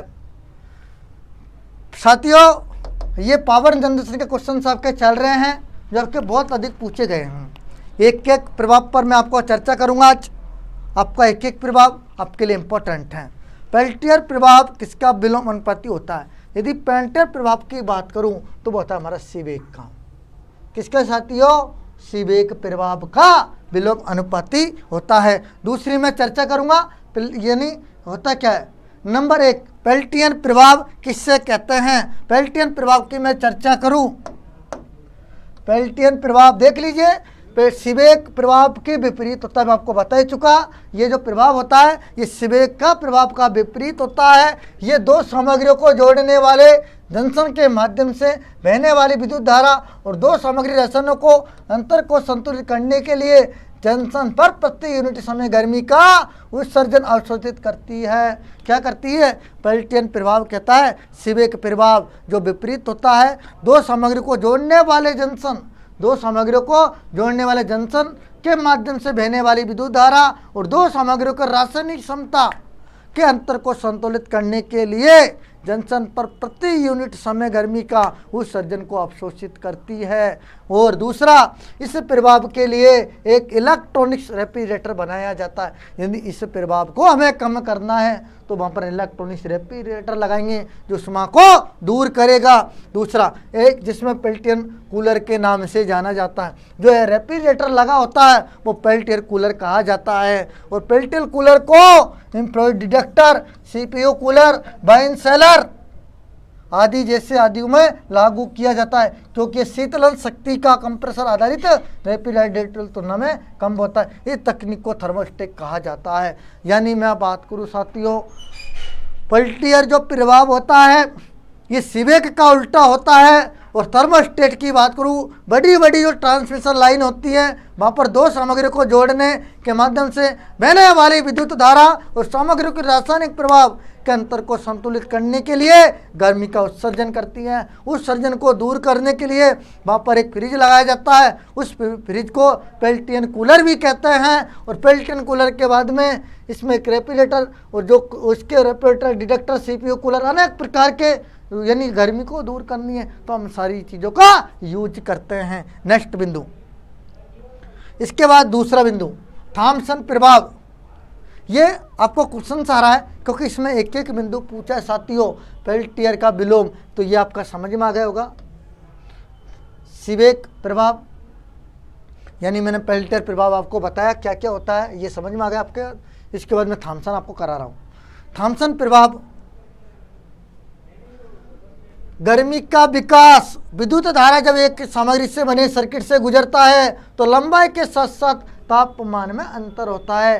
वह गर्मी का भय स्थानांतरण कंडक्टर धाराओं के विद्युत प्रतिरोध से जुड़े गर्मी का सामान्य उत्पादन पर लगाया जाता है। एक स्थिर विद्युत प्रवाह विद्युत को ले जाने वाले तांबे के तार को एक छोटे खंड के बाहरी अधीन किया जाता है और शेष ठंडा रहता है, तो इस बिंदु तक पहुंचती है, उससे गर्म। देखो क्या कह रहा है यहाँ पर, थॉम्सन प्रभाव। थॉम्सन प्रभाव का मुख्यतः जो धारा गर्म होती है उसको पहुंचाती है और उसमें गर्म के माध्यम से तांबे में स्थानांतरित कर देती है, उसे हम थॉम्सन प्रभाव कहते हैं। उतार लीजिए स्क्रीनशॉट, कहीं नहीं मिलेंगे आपको ये बिंदु आपको कहीं नहीं मिलेंगे इंजीनियरिंग फील्ड के अलावा। हमारी इंजीनियरिंग में आता है 7th सेमेस्टर में इन पॉइंटों में पूछा आता है। Power system 4th। अगला नेक्स्ट, जूल का नियम कहता है किसी गर्मी विद्युत धारा प्रभाव उसमें उत्पन्न की जाती है तो जूल से विद्युत धारा के प्रभाव में तापमान में वृद्धि हो जाती है। और जूल का नियम H = I² RT पर निर्भर करता है, यानी धारा उष्मा के वर्ग अनुपाती होती है, प्रतिरोध समानुपाती होता है, उष्मा तापमान के समानुपाती होती है। ये क्वेश्चन आपके इम्पोर्टेंट हैं जो हर एग्जाम में आपके आते हैं। अगला नेक्स्ट क्वेश्चन, फैराडे का नियम। प्रथम नियम, यदि किसी चालक में गुजरने वाला चुंबकीय बल रेखाओं के मात्रा में परिवर्तन होता है और चालक में ईएमएफ उत्पन्न होता है। और प्रथम नियम कहता है साहब ये फैराडे का, ये क्या कहता है? फैराडे का प्रथम नियम। किसी चालक में गुजरने वाले चुंबकीय बल रेखाओं की मात्रा में परिवर्तन करता है, बिल्कुल, और ये ईएमएफ उत्पन्न कर देता है, उसे हम फैराडे का प्रथम नियम। द्वितीय नियम की मैं बात करूं फैराडे का, ईएमएफ का मान चुंबकीय फ्लक्स में मात्रा में होने वाली परिवर्तन। यदि मैं द्वितीय नियम की बात करूं, द्वितीय नियम di/d∅ dt, ये हमारा चुंबक को परिवर्तन करता है और ये हमारे हर एग्जाम में क्वेश्चंस आपके आते हैं जो आपके लिए इम्पोर्टेंट है।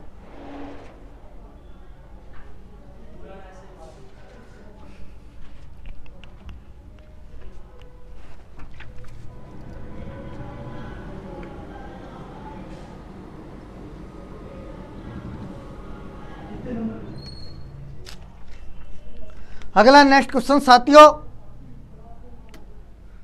एक प्रेस में माइका किस लिए प्रयुक्त किया जाता है?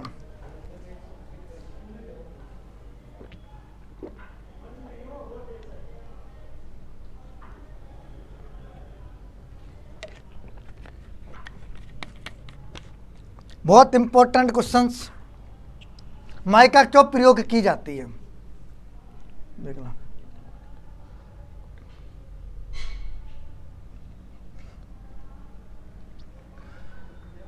एक माइका किस लिए प्रयुक्त किया जाता है? इंसुलेटर के रूप में।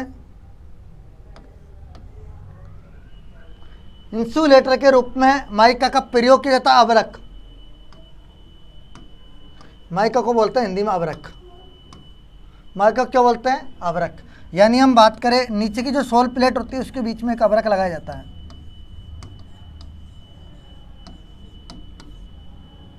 सोल प्लेट के ऊपर वाला भाग को आवरक लगा दिया जाता है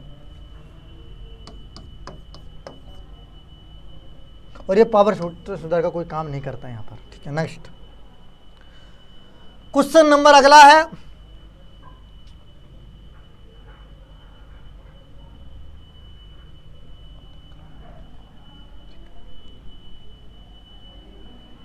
कि यदि एक चल लो उपकरण में एक एमीटर के रूप में प्रयुक्त किया जाता है तो उसमें कोयल किस प्रकार की होती है? चल लो की मैं बात करूंगा।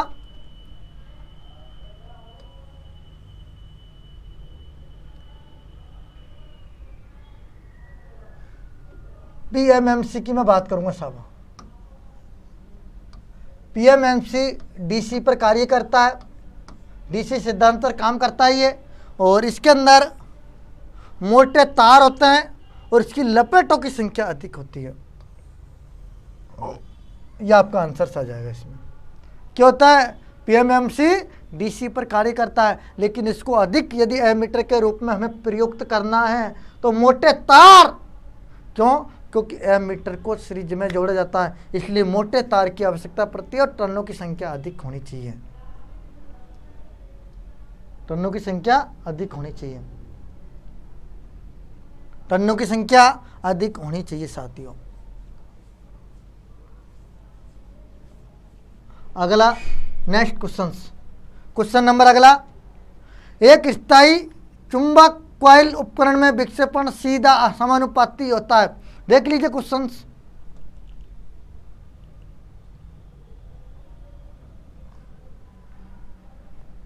एक स्थायी चुंबक कॉइल में विक्षेपण सीधे समानुपाती होता है वायु अंतराल के फ्लक्स, तार के टर्नों की संख्या, कॉइल में होकर गुजरने वाला करंट और प्रभावी कॉइल क्षेत्र। यानी यहाँ पर एक स्थायी परमानेंट मूविंग कॉइल होती है, जो पीएमएमसी जो आपको बता रहा हूँ मैं।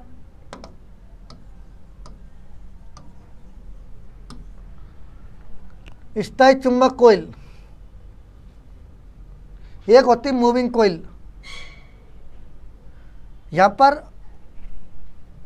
पर हम बात करेंगे मूविंग कॉइल, यानी ये हमारा, ये देख लीजिए मूविंग कॉइल है, ये हमारा एमआई है। मूविंग कॉइल जो होता है, मूविंग आयरन चल लो में, ये सिर्फ एसी डीसी दोनों पर कार्य करता है और ये पीएमएमसी सिर्फ डीसी पर करता है। लेकिन यहाँ पर कंडा क्या है? मोटी बन जाती है और ये हो जाता है। अगला नेक्स्ट, सीधे समानुपाती होता है। यदि मैं मूविंग कॉइल विक्षेपण की बात करूं, विक्षेपण का मतलब होता है इस तरह का हमारा मीटर होता है, ये विक्षेपण होता है, ये हमारा इस तरह का विक्षेपण होता है। और इस विक्षेपण के माध्यम से यदि मैं चर्चा करूं, विक्षेपण के माध्यम से यदि मैं चर्चा करूं तो बहुत इंपॉर्टेंट क्वेश्चन है आप लोगों के लिए।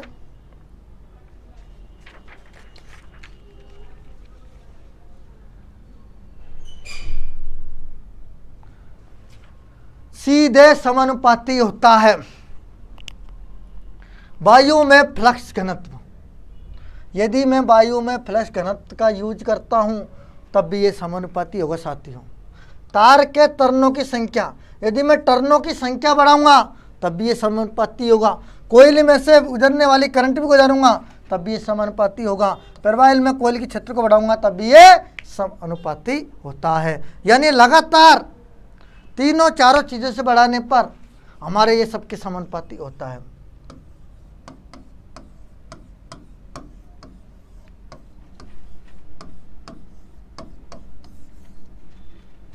आपके आंसर आ जाएगा, समानुपाती होता है साथियों। अगला नेक्स्ट क्वेश्चन आपके स्क्रीन पर, स्थायी चुंबक गतिशील कोयल उपकरण स्केल क्या होता है? भाई स्थायी चुंबक यानी पीएमएमसी की बात हो रही है यहाँ पर।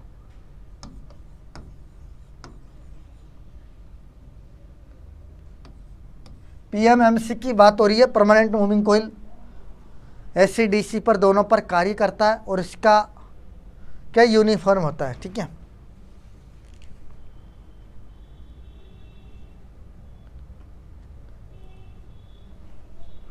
देखो स्थायी मूविंग कोयल जो होता है यूनिफॉर्म, यानी उपकरण नॉन यूनिफॉर्म, नीचे दिए गए मोड़े गए मध्यम से संगत COD। देखो स्थायी चुंबक गतिशील कोयल में स्केल होता है। स्केल की बात कर लेता हूं। इस तरह का हमारा स्केल होता है और इस स्केल के माध्यम से, इस स्केल के माध्यम से इस तरह इसके अंदर होता है। तो इसमें यूनिफॉर्म होता है। क्या होता है? यूनिफॉर्म। दिख रहा है आपको? ये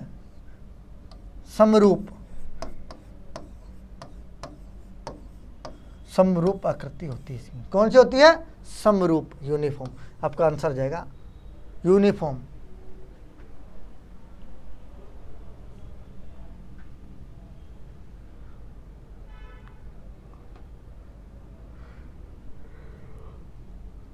नेक्स्ट क्वेश्चन साथियों, स्थायी चुंबक गतिशील कोयल में फिल्टर किस प्रकार प्रयुक्त किया जाता है? देखो ये आपके EMI के क्वेश्चन से, इलेक्ट्रिकल मेजरमेंट इंस्ट्रूमेंट,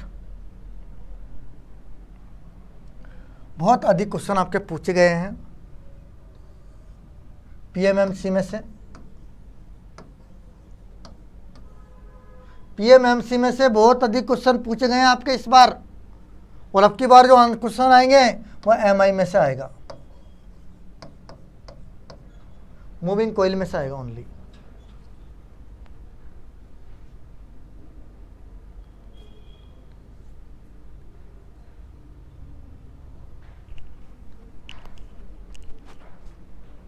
तो आपको यानी स्थायी चुंबक कोयल किस प्रकार प्रयुक्त किया जाता है? तो यहाँ पर हम पीएमएमसी यदि फ्लक्स के मीटर के रूप में हमें यदि प्रयुक्त करना है, क्या करना है? फ्लक्स के रूप में प्रयुक्त करना है, तो हम क्या करेंगे? यहाँ पर निम्न मान का प्रतिरोध शंट जोड़कर नहीं, एमीटर वोल्ट मीटर नहीं कर रहे हैं, यहाँ पर फ्लक्स बनाना है, ये भी नहीं जोड़ सकते, और नियंत्रण अधिक जड़वरता ये भी नहीं कर सकते। तो यहाँ पर आपका आंसर जाए नियंत्रण स्प्रिंग को निकाल कर, यानी हम कंट्रोलर को निकाल कर, कंट्रोल स्प्रिंग को निकाल कर हम फ्लक्स के रूप में इस मीटर का प्रयोग कर सकते हैं। नेक्स्ट क्वेश्चन, नेक्स्ट निम्न में से मेगर को मापने के लिए प्रयुक्त किया जाता है। मैं आज बिल्कुल इस पर बिल्कुल EMI पर चर्चा करूंगा, जो आपके हर एग्जाम में इसमें से क्वेश्चन आते हैं।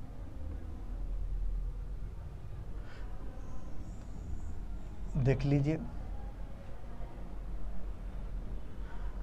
हर एग्जाम में इस जो लिखे हैं पांचों भाग पॉइंट, निम्न प्रेरकत्व, निम्न प्रतिरोध और उच्च प्रतिरोध और निम्न धारिता, इस पर हर एग्जाम में क्वेश्चन आते हैं। निम्न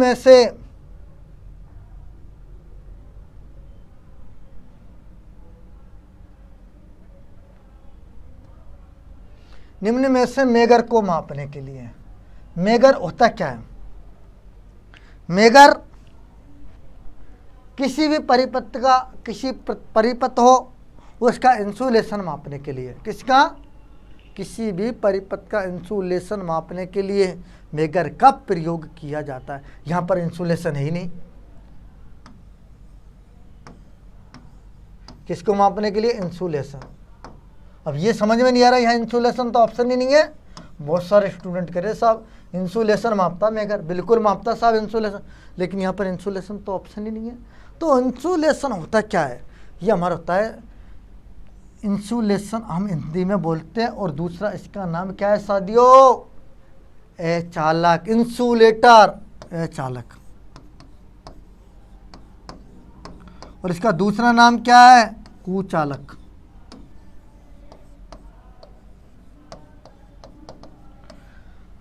बहुत सारे इन तीनों चीजों को ये मापता है। और यहां पर मैं बात करूं इंसुलेशन अचालक किसमें होता है, जिसमें सबसे अधिक प्रतिरोध होता है, सबसे अधिक प्रतिरोध, जिसमें सबसे अधिक प्रतिरोध होता है, सर्वाधिक प्रतिरोध।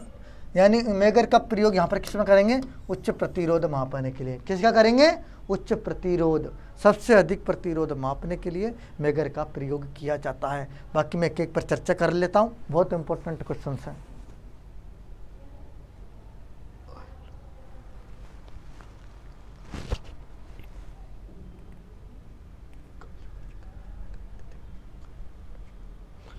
बिल्कुल मैं प्रतिरोध मापने के लिए बिल्कुल एक एक से चर्चा करूंगा। देखो, प्रतिरोध को मापने के लिए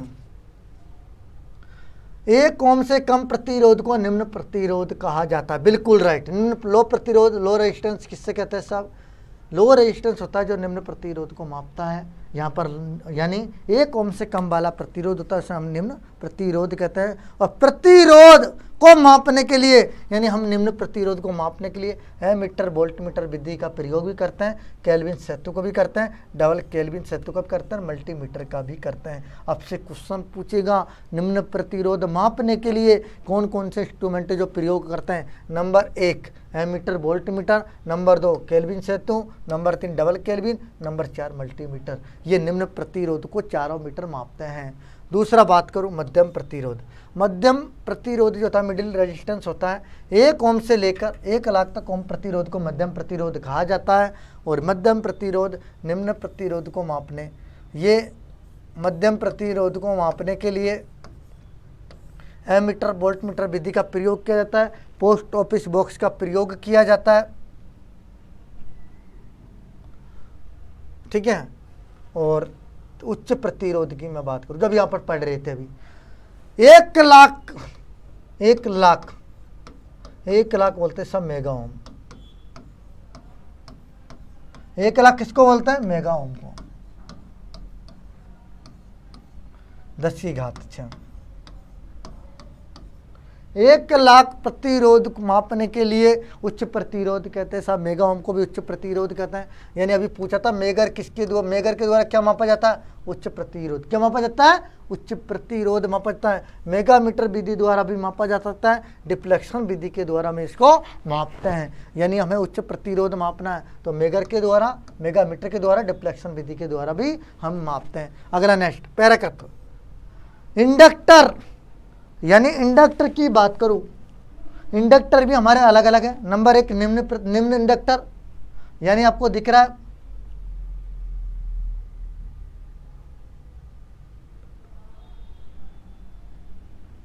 निम्न इंडक्टर 1 हेनरी कम प्रतिरोध निम्न पैराकत्व कहा जाता है। और निम्न पैराकत्व मापने के लिए एंडरसन ब्रिज का प्रयोग, ये क्वेश्चन आया हुआ आपके 2018 में। एंडरसन ब्रिज का प्रयोग किससे मापने के लिए किया जाता है, निम्न पैराकत्व का। और निम्न पैराकत्व किससे कहते हैं, 1 हेनरी से कम पैराकत्व। किसको कहते हैं, 1 हेनरी से कम पैराकत्व को निम्न पैराकत्व कहते हैं। नेक्स्ट क्वेश्चन से नेक्स्ट मध्यम पैराकत्व, 1 हेनरी से लेकर 10 हेनरी तक पैराकत्व को मध्यम पैराकत्व कहते हैं। यानी 1 से लेकर 10 हेनरी तक को मध्यम पैराकत्व कहेंगे। और मध्यम पैराकत्व मापने के लिए मैक्सवेल सेतु का प्रयोग किया जाता है। मैक्सवेल सेतु स्व पैराकत्व को भी मापता है। ये क्वेश्चन आया हुआ आपके दिल्ली मेट्रो में, स्व पैराकत्व मापने के लिए किसका प्रयोग किया जाता है, मैक्सवेल सेतु का। दूसरा उच्च पैराकत्व, उच्च पैराकत्व 10 हेनरी से अधिक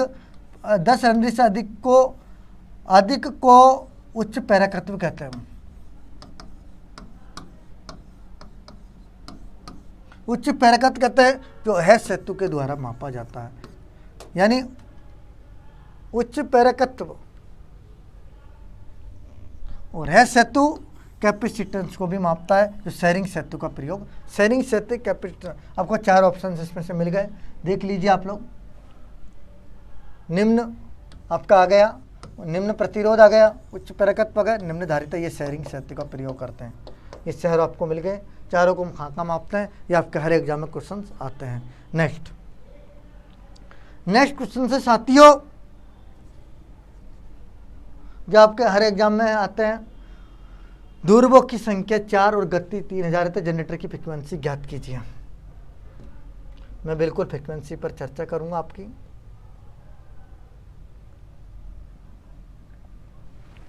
देख लीजिए साथियों, जुड़ जाइए अपनी तैयारी में, लग जाइए, मज़ा आ जाएगा। बोर हो गए हैं, लगता है बोर हो गए आप लोग, कोई बात नहीं भाई, जब लक्ष्य तय करना होता है ना, बोरिंग नहीं, एक सिर्फ लक्ष्य दिखाई देता है। जिस तरह अर्जुन को अपनी मछली की आंख का पुतला दिखाई दे रहा था, सिर्फ उसे कुछ नहीं, सिर्फ जब लक्ष्य दिखता है तो वो अपने लक्ष्य पर केंद्रित होता है। देखो अगला नेक्स्ट क्वेश्चन, पोलों की संख्या 4, पोल कितने हमारे 4, एन कितना हमारा 300 आरपीएम, फ्रिक्वेंसी ज्ञात करनी, एफ बराबर पी एन गुणा 120। एफ बराबर क्या है साथियों, पी एन गुणा 120। तो हमारा पी कितना है 4, एन कितना है 300 बटा 120, 30 आ जाएगा, कितना जाएगा 30, तो यहाँ पर क्या जाएगा 10 बार कट गया, तो ये क्या गया 10 हट जाएगा, कितना गया आंसर 10 हट जाएगा साथियों। इसको काट कूट कितना जाएगा 10 अर्ज, कितना गया 10 अर्ज, आपका आंसर आ गया।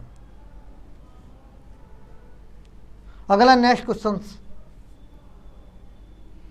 6 ध्रुवीय सिंक्रोनस अल्टरनेटर है।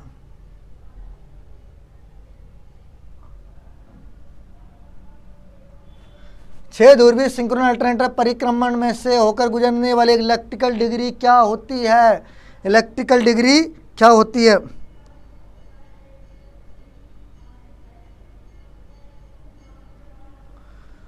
छह ध्रुव सिंक्रोनस पोल कितने 6। यदि मुझे एक परिक्रमण करता हूं तो कितना डिग्री कोण होता है सब हमारा 180, कितना होता है 180। तो 6 पोल है, एक पोल 6 पोल, 6 पोल यदि परिक्रमा करेंगे 8 के 48, 4 10, 1080, 1080 आपके इलेक्ट्रिकल डिग्रीज आ जाएंगे साथियों। समझ में आ गए आपके, ये आपके ऑप्शन है नहीं, ये नहीं है, ये नहीं है, आपके 1080 आपका आंसर आ गया। नेक्स्ट, फ्लेमिंग का दायां हाथ बिजली के एक जनरेटर में पता लगाने के लिए लागू। कौन से जनरेटर की बात हो रही साहब यहाँ पर, बिल्कुल मैं लिख रहा हूँ। तो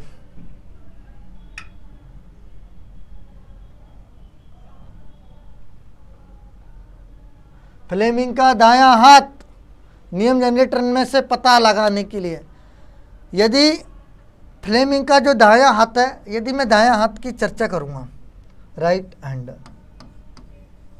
यह हमें जनरेटर को बताता है। और जनरेटर का मुख्य कार्य क्या होता है, ईएमएफ की दिशा ज्ञात करना। ईएमएफ की दिशा के लिए राइट हैंड का प्रयोग किया जाता है। दिख रहा आपको, प्रेरित ईएमएफ की दिशा दिख रहा, प्रेरित ईएमएफ की दिशा बताने के लिए फ्लेमिंग का राइट हैंड का प्रयोग करता है। देख लीजिए आप लोग, चुंबक धारा और फ्लक्स, और ये अपनी कुंडली जो हो गई इसकी, यह हमें क्या करता है, फ्लेमिंग का दायां हाथ जनरेटर को बताता है। ये आपकी ईएमएफ हो गई। नेक्स्ट क्वेश्चन है भाई, देख लीजिए, अच्छे से पढ़ाई कीजिएगा, तब जाके आपको नौकरी मिलेगी, और नौकरी के साथ आपको छोकरी भी मिलेगी। यही है ना साथियों। तो एक अल्टरनेटर में रोटर डीसी आपूर्ति के लिए स्लिप रिंग कितनी होती है? बिल्कुल, स्लिप रिंग कितनी होती है? देखो इंपॉर्टेंट क्वेश्चन है आपके।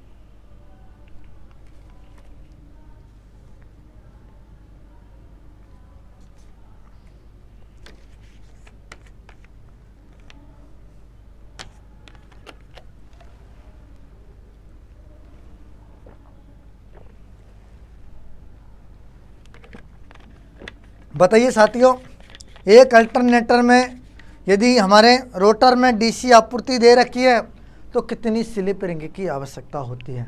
यहाँ पर सिंगल फेज की बात हो रही, शायद डीसी आपूर्ति है तो 2 आ जाएगा। कितना जाएगा साथियों? 2। यदि 3 फेज की बात आती तो, यदि एक क्वेश्चन और बता दूँ मैं आपको, एक को सॉल्व करा देता हूँ। यदि यहाँ पर 3 फेज की बात होती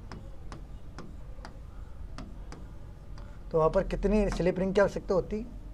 3 और 3 6।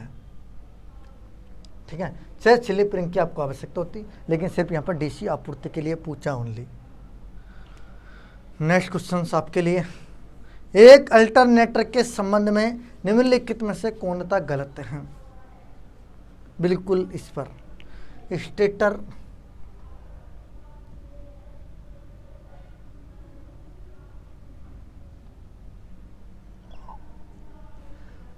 अल्टरनेटर के संबंध में कौन सा गलत है?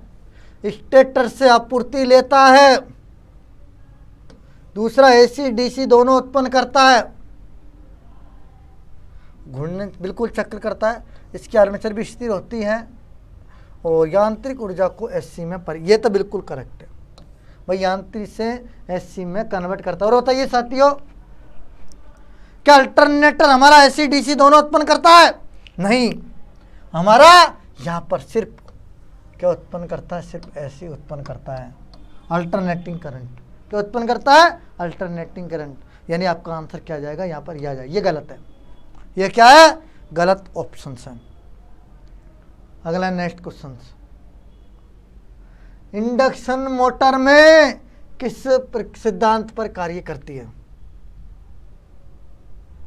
इंडक्शन जो हमारी मोटर होती है किस सिद्धांत पर कार्य करती है?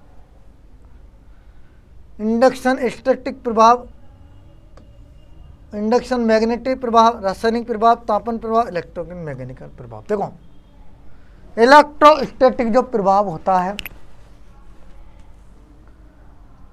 ये आपके इंपॉर्टेंट है। इलेक्ट्रिकल प्रभाव यानी स्टोस्टैटिक, यहाँ पर ये नहीं आएगा। इलेक्ट्रिकल मैग्नेटिक यानी विद्युत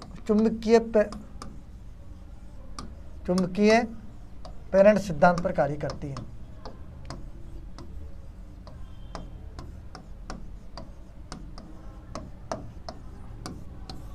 यानी आपका बी ऑप्शन आ जाएगा। क्या जाएगा साथियों? B option. नेक्स्ट क्वेश्चन अगला, निम्न में से कौन सा an excite single synchronous motor है? देख लीजिए साथियों, निम्न में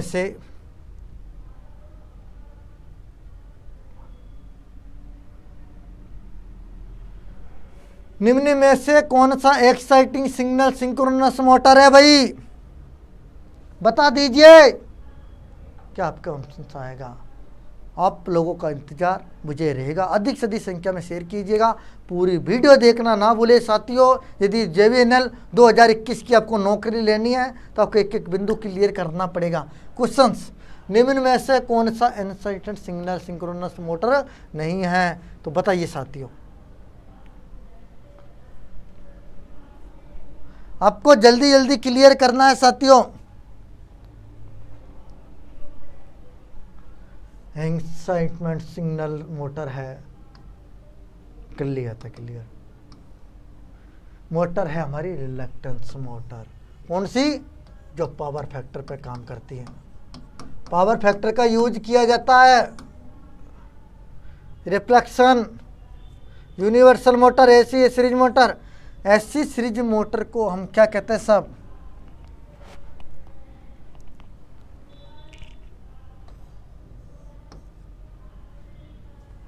इसी का नाम है।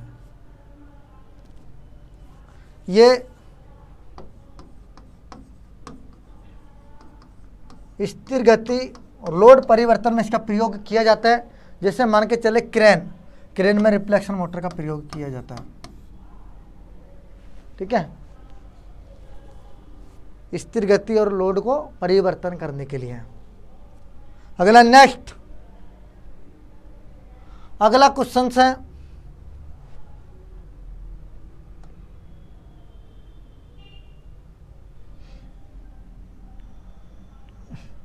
सिंक्रोनस मोटर में डैम्पिंग बाइंडिंग आमतौर के लिए प्रयोग किया जाता है। साहब डैम्पिंग बाइंडिंग होती क्या है, पहला इस पर क्लियर करो पहले तो।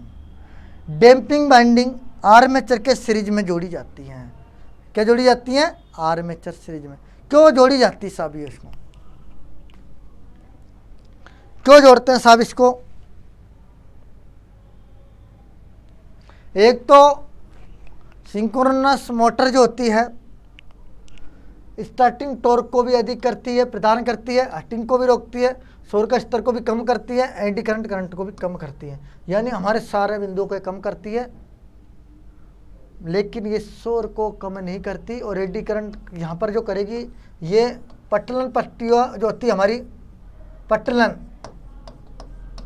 और ये कम नहीं करती। यानी हमारे ए और बी दोनों को ये क्लियर करती है। इसमें ए बी दोनों आ जाएंगे आपके ऑप्शंस। ठीक है, यानी स्टार्टिंग टॉर्क को अच्छा प्रदान करती है, हटिंग को भी रोकती है। ठीक है, ये कि नहीं एडी करंट पट्टलन पट्टियाँ शोर को ये कम नहीं करती। अगला नेक्स्ट बिंदु, डैम्पिंग बाइंडिंग जो होती है अचुंबकीय प्रभाव को कम करती है। किसको? अचुंबकीय प्रभाव। अचुंबकीय बी चुंबकीय प्रभाव पढ़ा ना आपने जनरेटर में, वहाँ पर इसका प्रयोग किया जाता है। अगला नेक्स्ट क्वेश्चन, यूनिवर्सल मोटर को बिना लोड पर चलाए जाने पर इसकी चाल देखो साहब। यूनिवर्सल मोटर मैं चर्चा करने जा रहा हूँ। यूनिवर्सल मोटर जो होती है, बहुत इंपॉर्टेंट क्वेश्चन है। इसका प्रयोग कहाँ पर करते हैं? नंबर 1 ग्राइंडिंग, दूसरा मिक्सी, जो लोड पर ग्राइंडर हो गया, मिक्सिंग हो गई, इनका प्रयोग करते हैं। तो इसको सीमित किसके द्वारा किया जाए? आर्मेचर रिएक्शन ये नहीं होता। आर्मेचर रिएक्शन सिर्फ जनरेटर में होता है, आर्मेचर भार इसमें नहीं होता। आपूर्ति वोल्टता के फ्रिक्वेंसी के द्वारा नहीं करते, इन सब के लिए नहीं करते। बाइंडिंग घर्षण के द्वारा इसको कम किया जाता है। लोड पर निर्भर करती है कि मोटर लोड के अनुसार, यदि लोड है, लोड कम है तो गति बढ़ जाती है, और लोड ज़्यादा है तो गति कम हो जाती है। साथियों ये क्वेश्चन। अगला नेक्स्ट क्वेश्चन से, मोटर की सिंगरिंग टाइमिंग युक्तियों के लिए उपयुक्त किया जाता है। देखो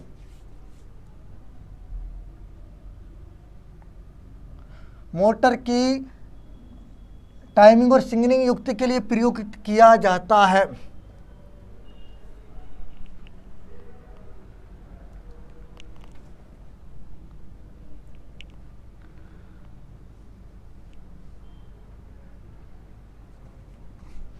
भाई बताइए साथियों,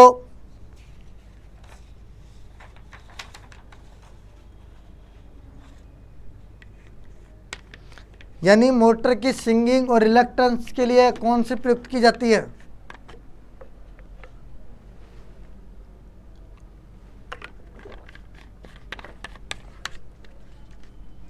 टाइमिंग की यदि मैं बात करूं, मोटर की सिंगल के लिए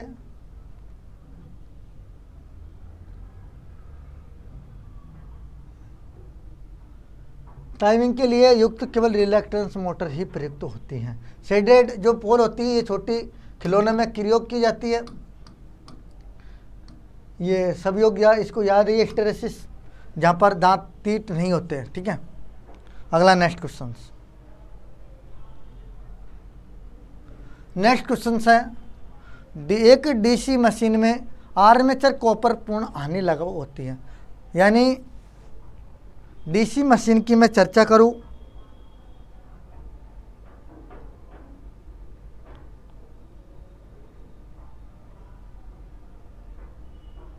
यदि मैं आर्मेचर चर्चा की बात करूँ मैं इसकी, तो इसमें लगभग 25% होती है।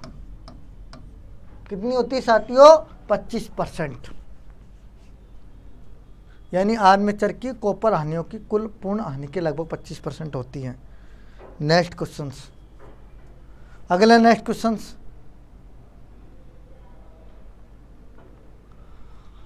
अगला क्वेश्चन है बार्ड लोनार्ड कंट्रोल युक्त। देखो ये हमारे डीसी मोटर का एक नियंत्रण विधि है। डीसी मोटर की नियंत्रण विधि साहब किसकी है? और डीसी मोटर कौन सी होती है हमारी? मेन होती है शंट और कंपाउंड।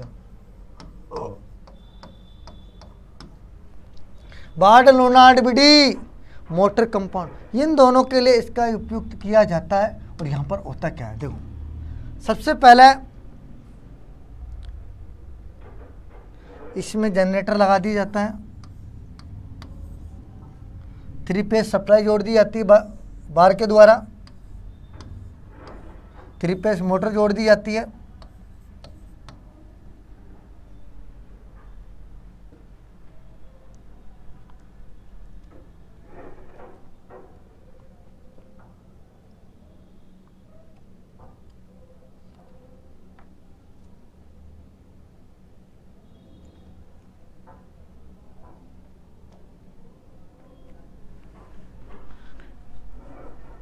साथियों बार्ड लोनार्ड विधि की मैं यदि चर्चा करूं तो आपको याद रखना है, तो इसमें दो बिंदु ध्यान रखना है आपको बिलमैन। नंबर 1, बार्ड लोनार्ड विधि जो होती है 3 फेज जनरेटर मोटर तीनों का प्रयोग किया जाता है।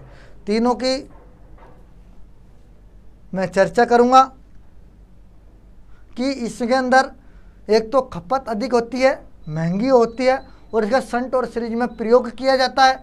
दूसरी मैं चर्चा करूंगा कि जो विधि होती है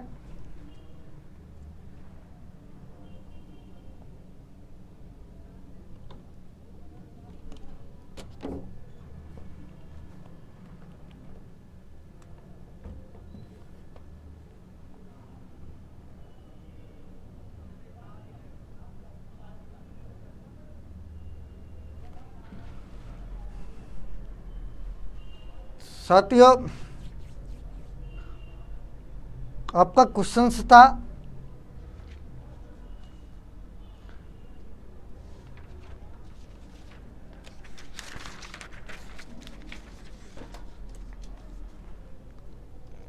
कि बार्ड लोनार्ड मुख्यतः किसमें पद्धति होती है? आर्मेचर बोल्टता नियामक को एक कंट्रोल करती है और ये महंगी होती है, और इसमें 3 फेज मोटर की आवश्यकता होती है, जनरेटर की होती है, मोटर की होती है, इसलिए इसका प्रयोग बहुत कम किया जाता है। और इसका प्रयोग शंट और यौगिक मोटर में किया जाता है। बहुत इंपॉर्टेंट क्वेश्चन था साथियों। अगला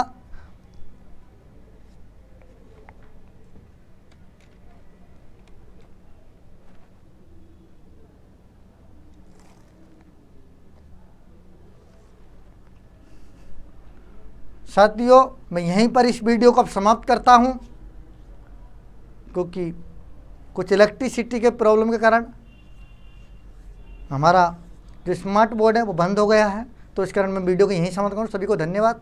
अगले जो क्वेश्चन से मैं अगले वीडियो में आपको लेके आऊँगा। सभी लोग शेयर कर दीजिएगा, और आप लोगों की जिम्मेदारी है, आप पर निर्भर है। धन्यवाद साथियों।